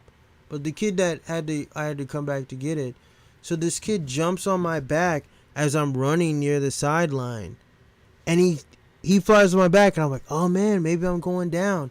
And I'm on one foot, right? And I'm balancing, and then my fucking foot slides. So where the out of bounds line is, I'd never been on this before. I mean, I've never been on the field, but there was a divot there. It was like somebody actually shoveled a little ditch all the way down the sideline, and there's just like this scoop here and it's filled in by the line. So it's not filled in, it's still a scoop. So when the kid jumps on my back, I'm on one foot and I'm losing balance, but then my foot slides into the divot, which is also out of bounds, and it catches because I'm able to drop and get leverage. So I like dropping the leverage, and then I'm able to balance out and hold myself up and, you know, just stay back in the field. The ref's right there on my left. He's like looking right at me as the thing happens. And so when it happens, I go, fuck. You know, I stayed up, but I was out of bounds. So I just start walking towards the end zone anyways, because I'm like, oh, well, play's over. Hey, I'm this close anyways. So I just walk the last few fucking yards to the end zone. And I walk in, and then I turn around, and everybody on my team's there is like, whoa, holy shit. And everybody goes fucking crazy, right? And they're like, did you just do that? And I'm like, what'd I do? And they're like, yeah. And they're like, yeah. I was like, what'd I do? And they're like, you fucking, what do you mean? Like, that was awesome. That's the coolest thing I've ever seen. And I was like, yeah, it was. What happened? And they're like, you just threw that guy off your back, and then you just walked into the end zone? And I was like, oh, shit. I was like, yep, that's what I did. And they're like, yeah, you just fucking did that. That's so awesome. You just walked in there, and I was like the coolest kid in California. If anybody was recording that, I would be like a fucking legend for like what I did. Like, this nigga just, I started to see a disrespect. Just threw the kid off my back and then just walked in a football game. Just chilling too. Because this is post-play walk. This is, oh man, it's over. It's post-play walk. This isn't fucking, you know, frisking up to or walking with a mission. This is purposeless. This is purposeless. Well, I'm a kid.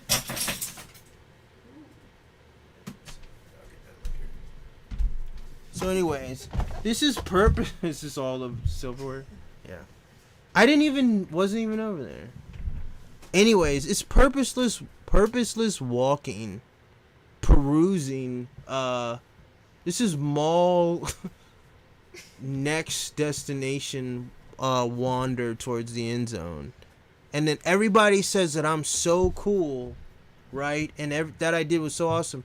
And after the game, my brother goes, holy shit, I didn't know you had that in you. And I was like, what are you what's going on? And he's like, that might be the coldest thing I've ever seen. You just threw old buddy off and then just walked into the end zone like that? And I was like, yeah, I did.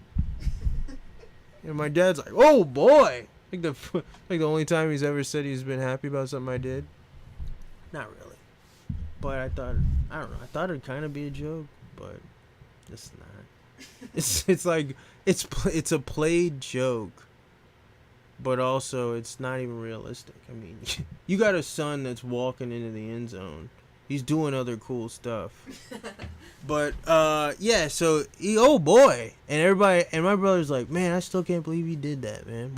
Why'd you do it? He tried to say, he's like, what were you thinking when you did that? I was like, oh man, I just, like you said, I caught it, and he was trying to throw me off, and I just stopped, and then I was like, well, probably nobody over here. I didn't even look back. It was like after an explosion, and like I was the cool cop. With no one chasing you? No one chasing me. Everybody died in the building. I got away and did not get blown up or hit by that impact force at all. And so that's how I did it. Nobody knows that. And I'm going to do this. I have it recording on a podcast. I'm going to publish the podcast. And it'll be out there for my entire family to hear. And none of them will ever know. Probably not going to listen to it. But, that shit happened. And so for her to go all in with Jack High, and then for somebody to ask, how the fuck did you do that? And then for her to not have a good explanation is fucking realistic. Like, sometimes you're just in a moment, right? I think, right? Is this still on my face? What? I think that's what it is about, at least some inability to be able to articulate it is. Sometimes in life, you are like in a moment. Now, whatever happened with that pass that was too short, and for me running, and whatever stopped those other kids, or maybe I was just that far ahead of all of them, I was fast. Whatever happened there is whatever happened there. But what was it where I just said, might as well head to the end zone anyways? Right? There's a game going on. There's a game going on, right? There's a football game happening. They're using the ball that I caught. They're using the ball that kid tried to tackle me with, or while I was holding. They're using that ball, and I fucking catch it, shake the kid off at the end zone, think that the ref definitely saw me go out of bounds, and decide, I'm a kid. I wanted to be in the end zone. I'm just going to go ahead and walk towards it. And I walk towards the end zone and get in, and everybody loses their shit. Because I thought the play was over. I might as well have just thrown the ball back at the ref. But I didn't do it. But it was just being in a moment. And then all of a sudden, by the time you look up, everybody's going, holy fucking shit, did you just do that? And you're like, yeah? Why'd you do it? Felt like it. Nobody wants to hear that. I don't know. Really? That was the coolest thing I've ever seen in my entire life. You mean to tell me your reason's just I don't know? I mean, that's not living up to the story or whatever. So when that shit happens, it's understandable for there not to be an explanation. She's also a woman. That's it right there. Women aren't good at explaining themselves or why they do things.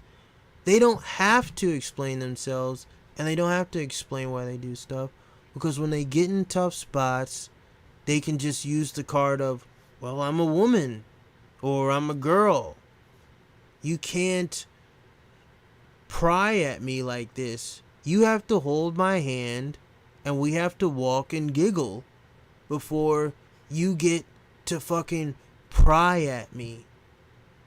And it's like, what the fuck is this shit? But women don't have to explain themselves. I don't know. It was a perfectly legitimate answer. This is for one of the toughest teachers in the school. Guy used to get off. I don't know about get off. I don't know why I learned that term, but guy used to fucking enjoy watching smart kids fail in his class and hearing the rumors about it.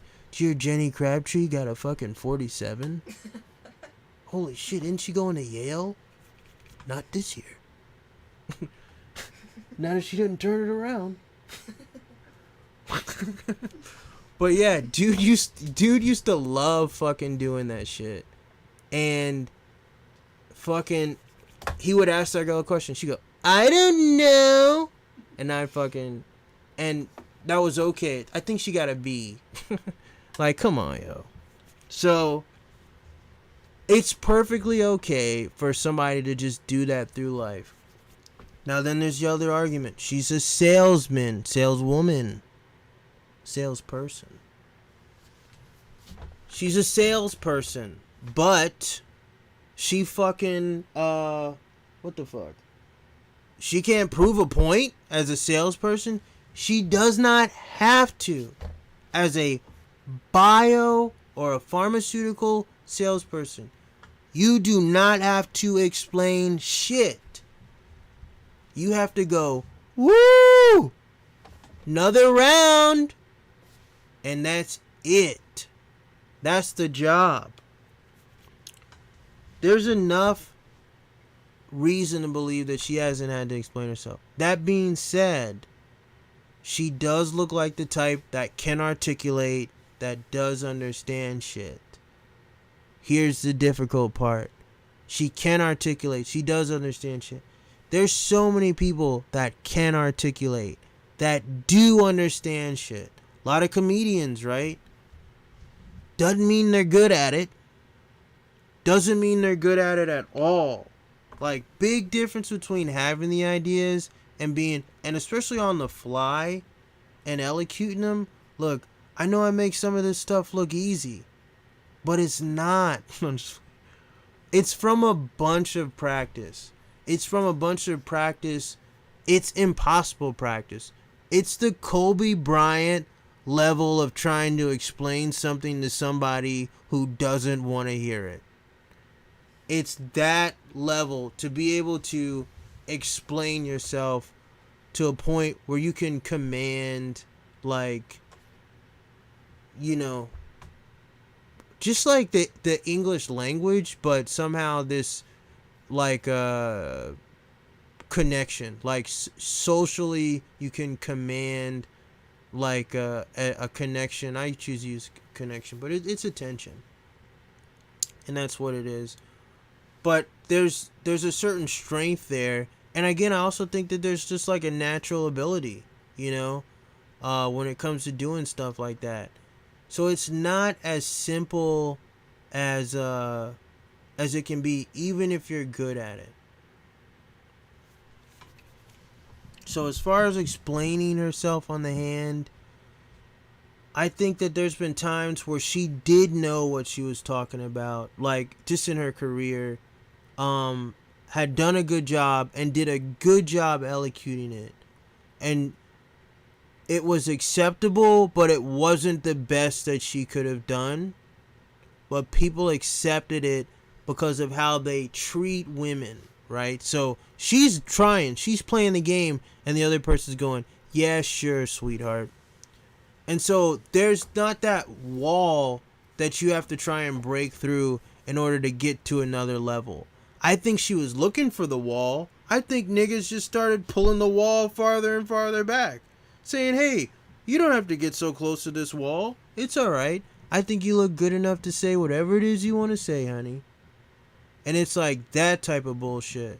But it takes, like, Kobe Bryant doesn't win a championship from fucking having a good season. Kobe Bryant was kind of, he was kind of wild, but he got better because of the walls that he fucking hit. Kobe got to the point where niggas are looking at 08 Kobe like, holy fuck.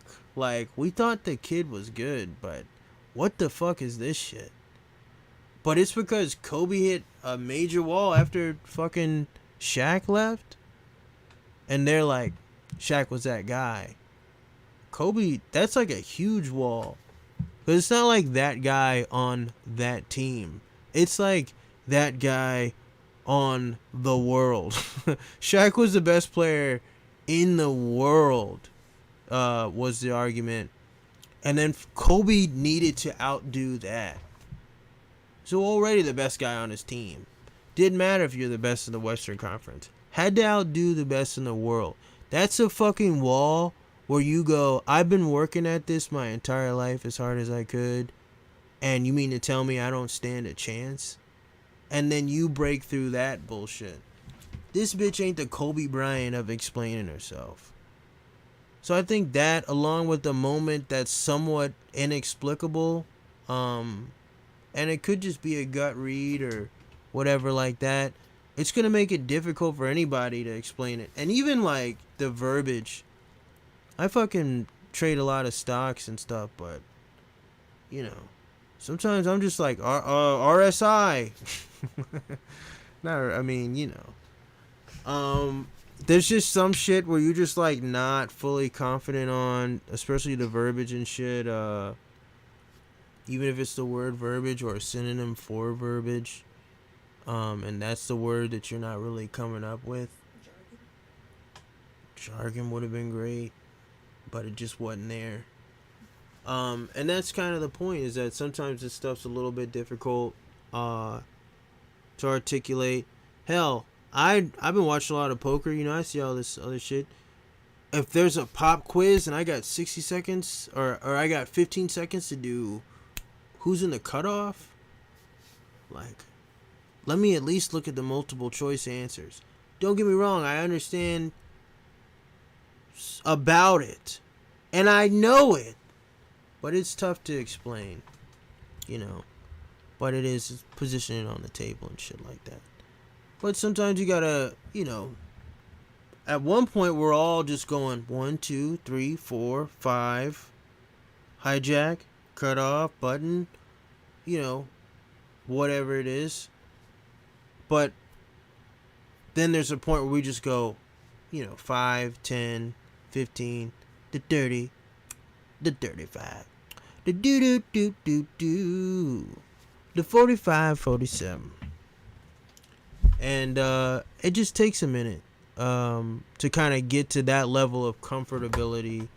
I think they say, you're not really like a master at something until you can teach it. If you're still learning, you shouldn't be teaching classes. Like, you're still learning. Probably learn a lot of concepts, more so than the titles, and that's whatever. So there's room for, I think when there's ego there, again, she looks like the damn Costa Rican Madonna over here.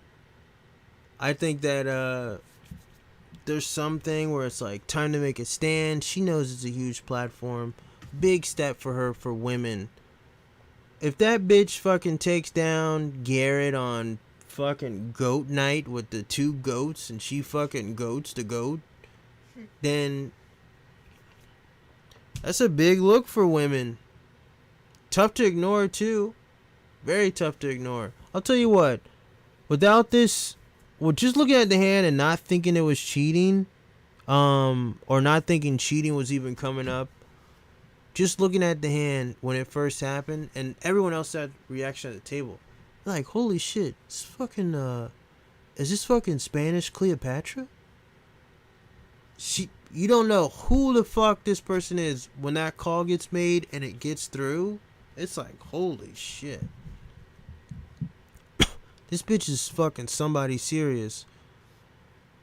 And that wonderment, that whatever, like, we still don't know who we're dealing with, right? She could have just got lucky, but I think the state of poker right now is at a place where there's too much math.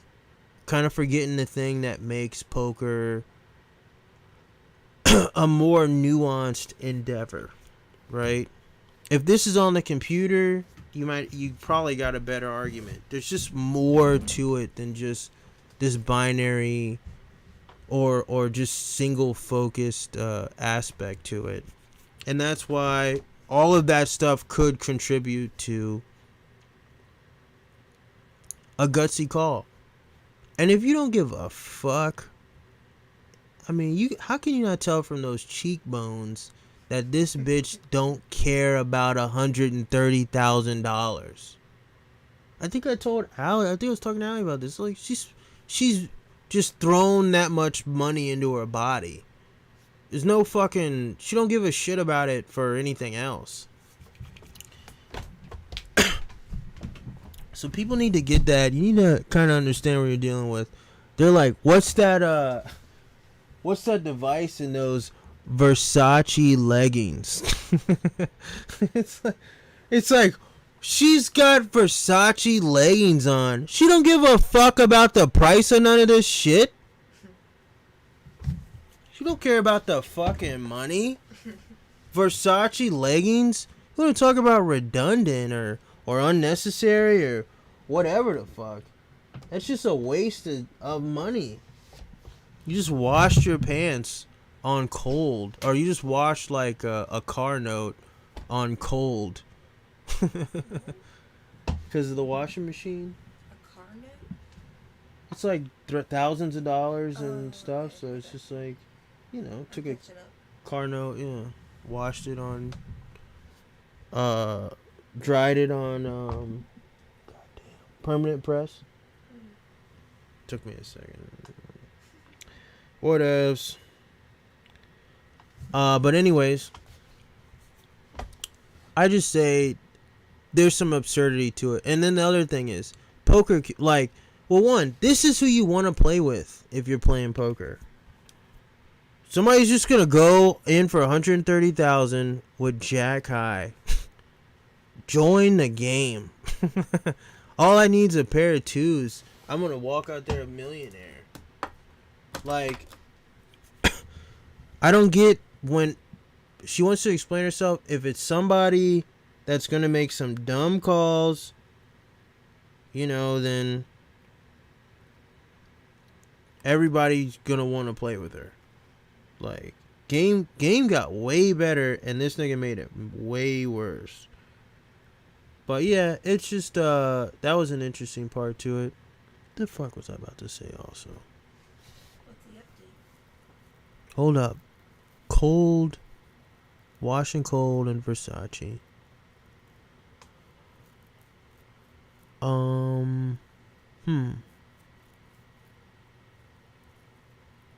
Oh yeah, the poker community. Everybody's now, there's like a lot of nerds like coming out, you know. I'm hearing a lot of speech impediments giving opinions. A lot of speech impediments. I'm hearing a lot of lists. I'm hearing a lot of lispful speeches about what's etiquettes. I'm hearing a lot of Bro, I'm rug poke, blah, blah, blah, blah, and I think this is stupid. There's a lot of nerds that don't understand that nerds are cool, and they're getting attention and they're getting upset for it. They're much more comfortable with this, well, I'd rather talk about you behind your back, because I'm wondering why you're not noticing me. And then they get a bunch of attention for what's going on, and they go, everybody's dumb for paying attention to me. You think I'm somebody you should be paying attention to? And it's like, it's this fucking bullshit, like, back and forth. It's like, you resented the cool kids because they didn't notice you. The cool kids are sitting at your table. What the fuck is your problem? Like, I think it's just a lot of this nerd stuff where it's like, this is this sanctimonious game, or this is the way that we've created for ourselves. You know, you didn't like it, you didn't like us before, we went and did our own thing, and now you're entertained by us. It's like, hello, we're finally in a point in society where if you spend time doing something and you fucking work at it's that thing specifically, in one way or another, you'll get more public recognition, or what you'll be regarded, or what you are in will be regarded with more self-esteem. And it's like, don't fucking get bitchy when that happens. Like, chess did the same thing in 2020. I hated Queen's Gambit. And I hated all the people that were like, fucking, well, I know chess now. Chess is all about doing painkillers and drinking alcohol. And it's like, what the fuck is going on? Like, that was just a soap opera where the girl happened to play chess. But she's literally doing hard drugs and hanging out with some old man. But it's like, the chess community got in an uproar. Meanwhile, viewership was like through the roof. It's like, don't fucking get it twisted. Chess is a great game. It's fucking fun. Like, people getting into it is just expected. But nobody's the best when they first learn about something. But the idea that some of these takes are stupid, like, the reasoning behind them are dumb. But don't get into the same point that fucking got somebody bluff called out of fucking $130,000, which is thinking you're so comfortable in this position to where you can't see another one. Like, that's where fucking things start getting stupid. And whether or not the math is right behind it, even if she did cheat, don't get to a point where you're so fucking comfortable with your fucking, with your point and your stance about poker that another one cannot exist. Because it starts getting to be a dangerous game and shit's gonna blow up in your face and you don't know how. Like, whether y'all want to do it or not, like, Robbi is the best thing that has happened to poker in a minute. Obviously, Hustler Casino Live is the thing that kind of helped get that together. But the influx of fucking schmoes jumping in on this game, and if you just think about it from a poker perspective, all these new idiots that fucking flooded the chess market actually ended up kind of, you know, it was a lot. But you got niggas that was just, you got niggas leaping in at 1,500 that are level 500 players, and it's like, well, I will take that 12-point bonus. Thank you very much for beating you. So, you know, there's going to be a lot more games with a lot less intelligence flooding in with more recognition of the sport, or, I don't know, is it a sport if you just sit down the whole time of the game? And you can't, chess is not a sport. You just giving up your argument there? Could be a sport. You almost had me. If you would have said one more thing besides, you would have won that argument. But anyways,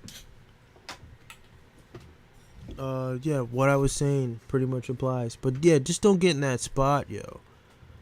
Some of these takes are dumb. I get the line with no logic behind, if it's, you can't call there, why'd she win? If it's just hanging out there, it is kind of dumb. But she won.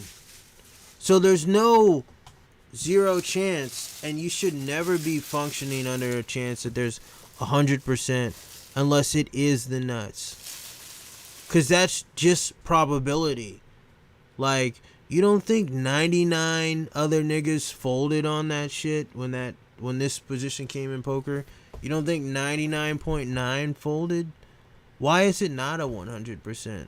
It got caught on stream. Niggas are calling it the greatest hero call of all time.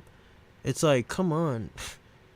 You gotta stop this bullshit. Just because something happened today doesn't mean it's the greatest ever. Jesus Christ. But is it very cool for somebody to go up against somebody that's called the GOAT and to beat them? I mean, they lived out everybody's 8th grade dream.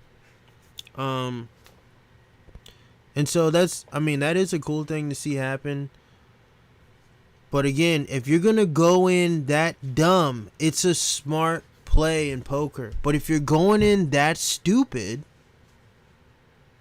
and it doesn't mean that it is stupid, it means of 100% smart or 0% being stupid, every 1% that comes off of 100 is 1% towards stupid.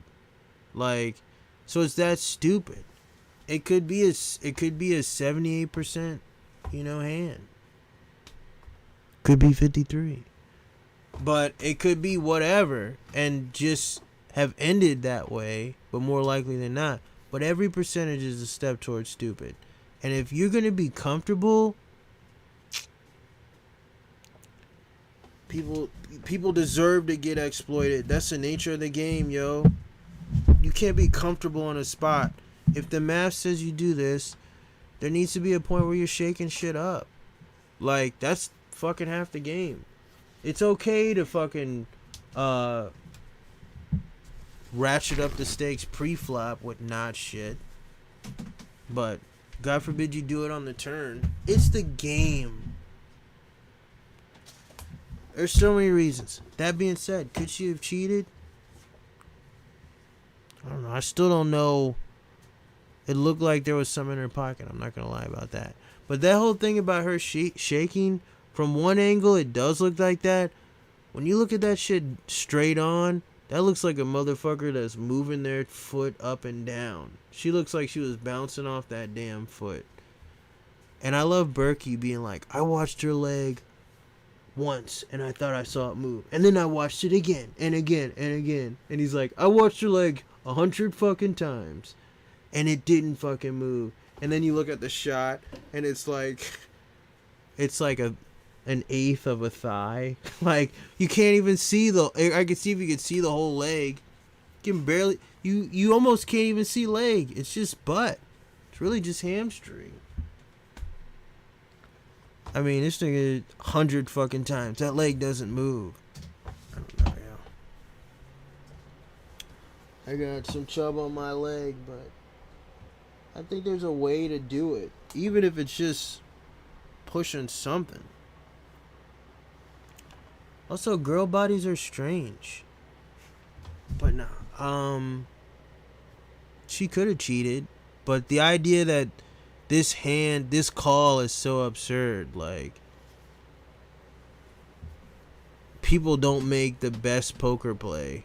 Again, it's more egregious online, but in person, people are going for these soul reads, And, I look at half the times I look at Garrett, I'm like, oh man, this thing is full of shit. Even though I'm looking, he's got like the nuts in his actual hand.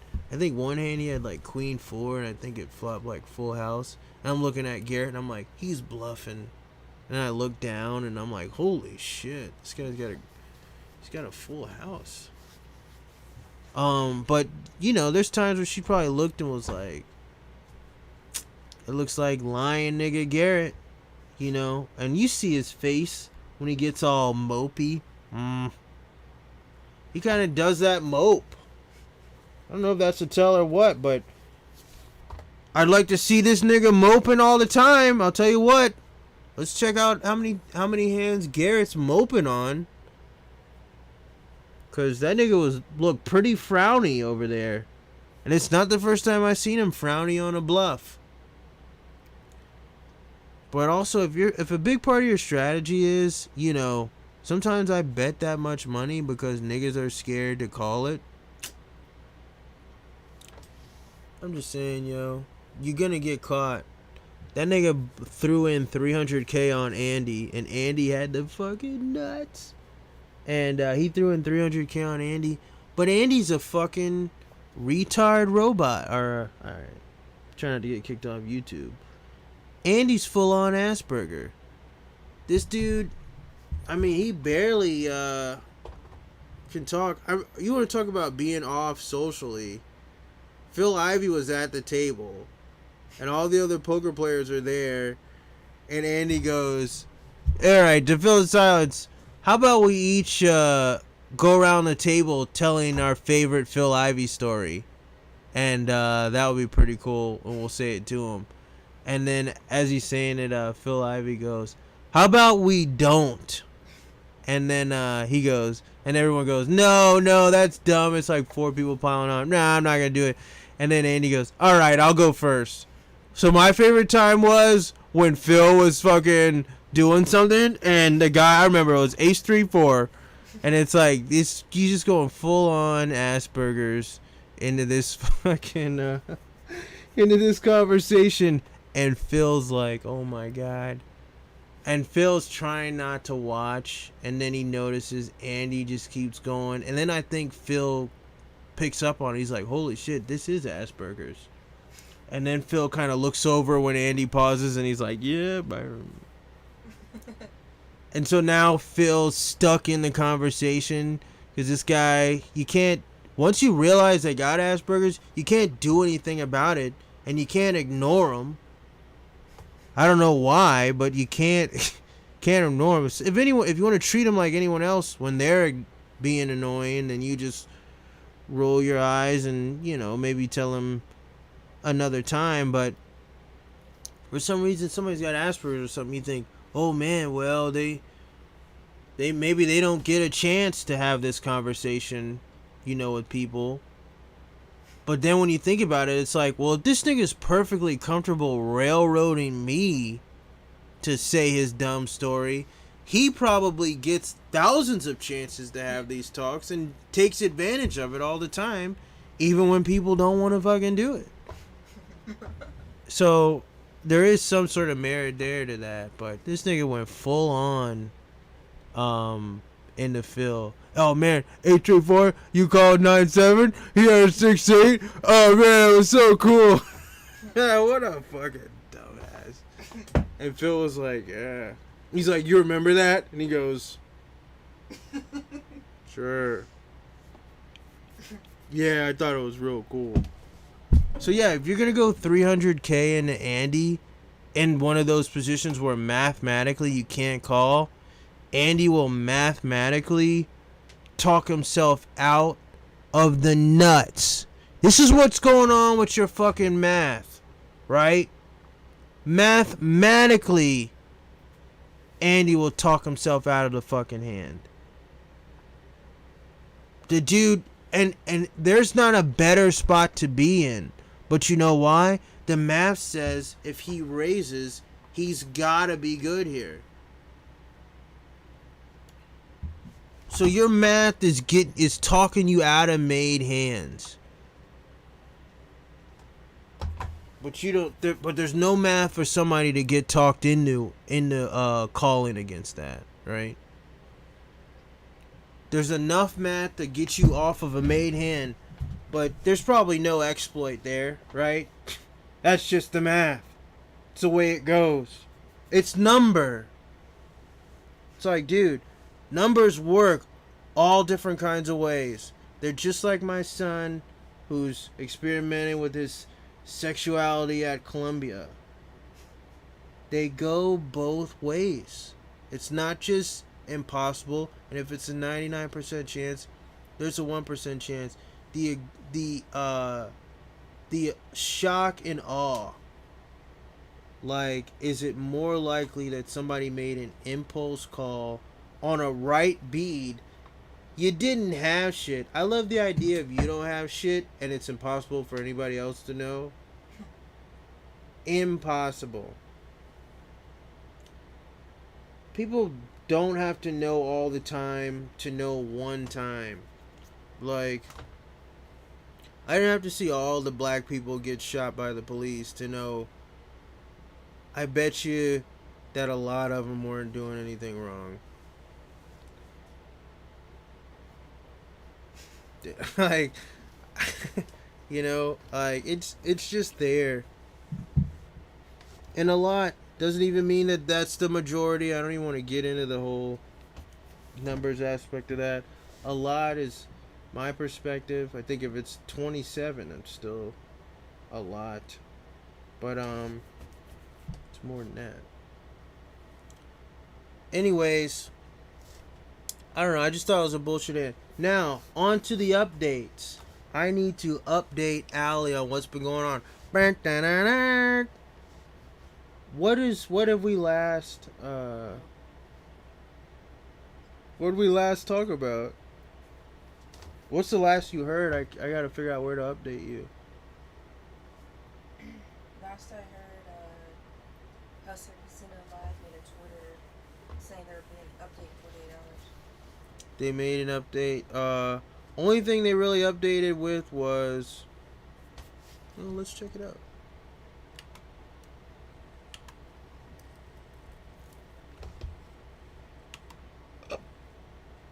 Risque.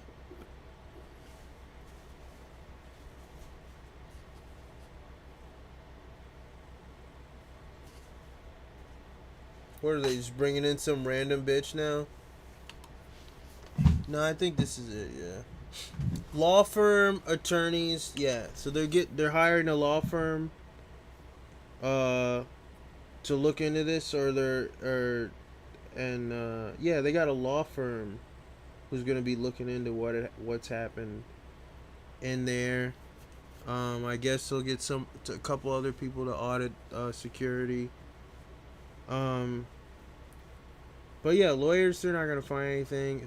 If she did have a device and they didn't get it that night, there's no way to prove that she has a device. So there's a lot of stuff. I think some rumors came out about maybe some cards. It turns out, Bayer or whatever has some groundbreaking technology with RFID chips, which are how they pull up the card number and stuff. So there's some sort of connection there. I think there's one time where I think they showed a clip where what's his name called Mike X's hand. Rip called Mike X's hand on the flop, which is like, we haven't really even had time to get our feet wet, and Mike X already folded. And I think he was like, you want to just do the flush draw, or do you want to just call it here? So, and the dude had a backdoor flush, but it was unlikely because his backdoor, he needed to get 2 cards in his favor, so he folded. So that was like an odd hand, but I think there's something there, and could she have cheated? It does look like there's something in her pants, but just tough to tell. But I think the argument is there for her to not have been cheated, and it's not as absurd as what people think. But you can't, as a poker player, go, tell me your poker line of thought, and if it lines up with mine. And it's like, dude, Garrett and Bart, they should have an idea of the same thing. They should not both be convicted about it, right? They should not both be 100%, because that means everybody's sharing the same brain. So everybody's playing the same game. So what are we doing here? Like, there's got to be pawn sacrifices, bishop sacrifices, queen sacrifices in poker. And shit like that. And it's so funny, like, back to when, like, the first queen sacrifice happened. And then now you got, like, Lilo's fucking... She'll sacrifice. She don't give a fuck what she sacrifices, if it means that she gets position on the board. So, when it first happened, it fucked this nigga up so much, and he lost the game afterwards when the nigga sacrificed his queen. But now with, like, chess and shit, it's like you might not even need any of your pieces, yo. If you can get the right pawn structure out there, these niggas don't give a fuck. And to see these computer systems go, nobody knows like what the evolution of a game looks like. But once niggas start getting stagnant and complacent, like you're exposed. Like you're accepting the algorithm's logic of how you should play. Yeah, how you should play a game that's driven by what is this just gonna be 8 computers sitting around a table, and Bart's gonna be commentating like, "Holy shit! Did he just go all in, Ace King?" So it's like, what the fuck? You know, there has to be like some human aspect to it. But yeah, as far as what happened with her, yeah. So the RFID tech idea came out. They ruled out infrared. I think they do have to beef up security. Whatever chance they had, the strongest case seems to be her shaking and then stopping, and then shaking, stopping, and then making a decision. But that's over. She's not gonna do it again. They said that there's a device that's in her that could vibrate when it tells her whether she's ahead or not. Apparently they saying like the way that it is gotta be real shaky and shit like that. But it's like, she doesn't just think like, man, if I'm at the table, is this kind of gonna set people off? Well, she's like leaning into the table, kind of nervous, and I think she's sitting like this and kind of like, just like, kind of like pacing when you're sitting down. Yeah. So. I think it looks like that too. So that's all the updates. Yeah, that's the lawyer one's a big update. It's Do they have a timeline, like when they think the investigation will be done? these things could take at least 2 weeks, but probably closer to 2 months.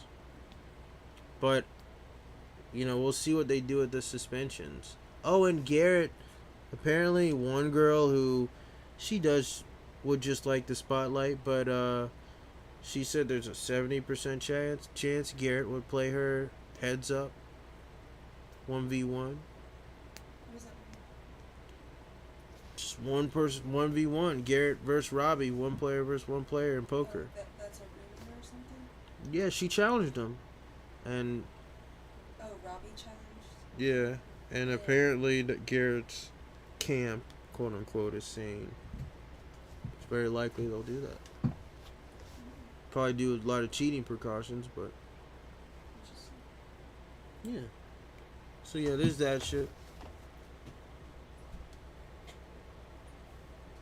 But yeah, it's pretty. The only news is that there's not going to be any news for a while.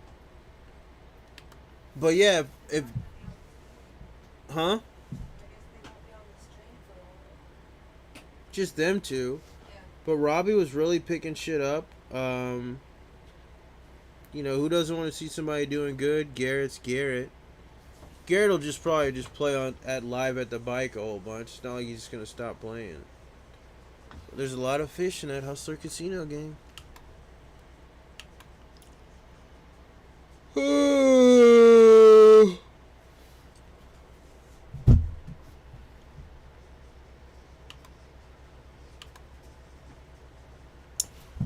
All right, I've said enough shit for tonight.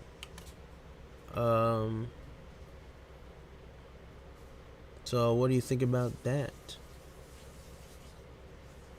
Yeah, Garrett goes full on tard.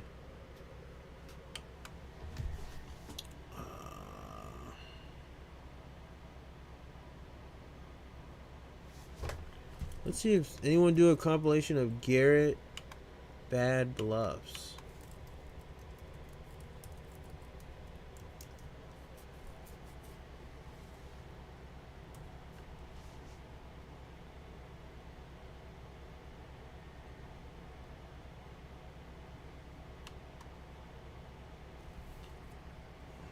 Learn Spanish with Real Spanish TV. click on words in the subtitle. If you're in the UK, there's no tournament going on. Obviously, the game's going to be different again.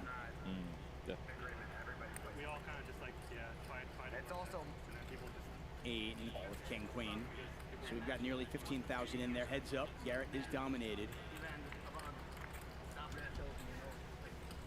Oh boy. Yeah, that is a troublesome flop for the man in black that we're looking at here. He has flopped a straight draw. Fang has got the absolute stones here. A little bit left. Stacked. But if somebody does... The Ace King, the Ace King. Yeah, and then you go G-Man poker.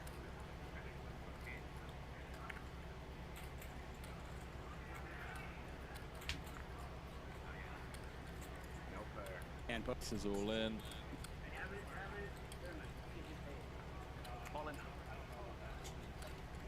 There's been a rough start. All right, I'm tired.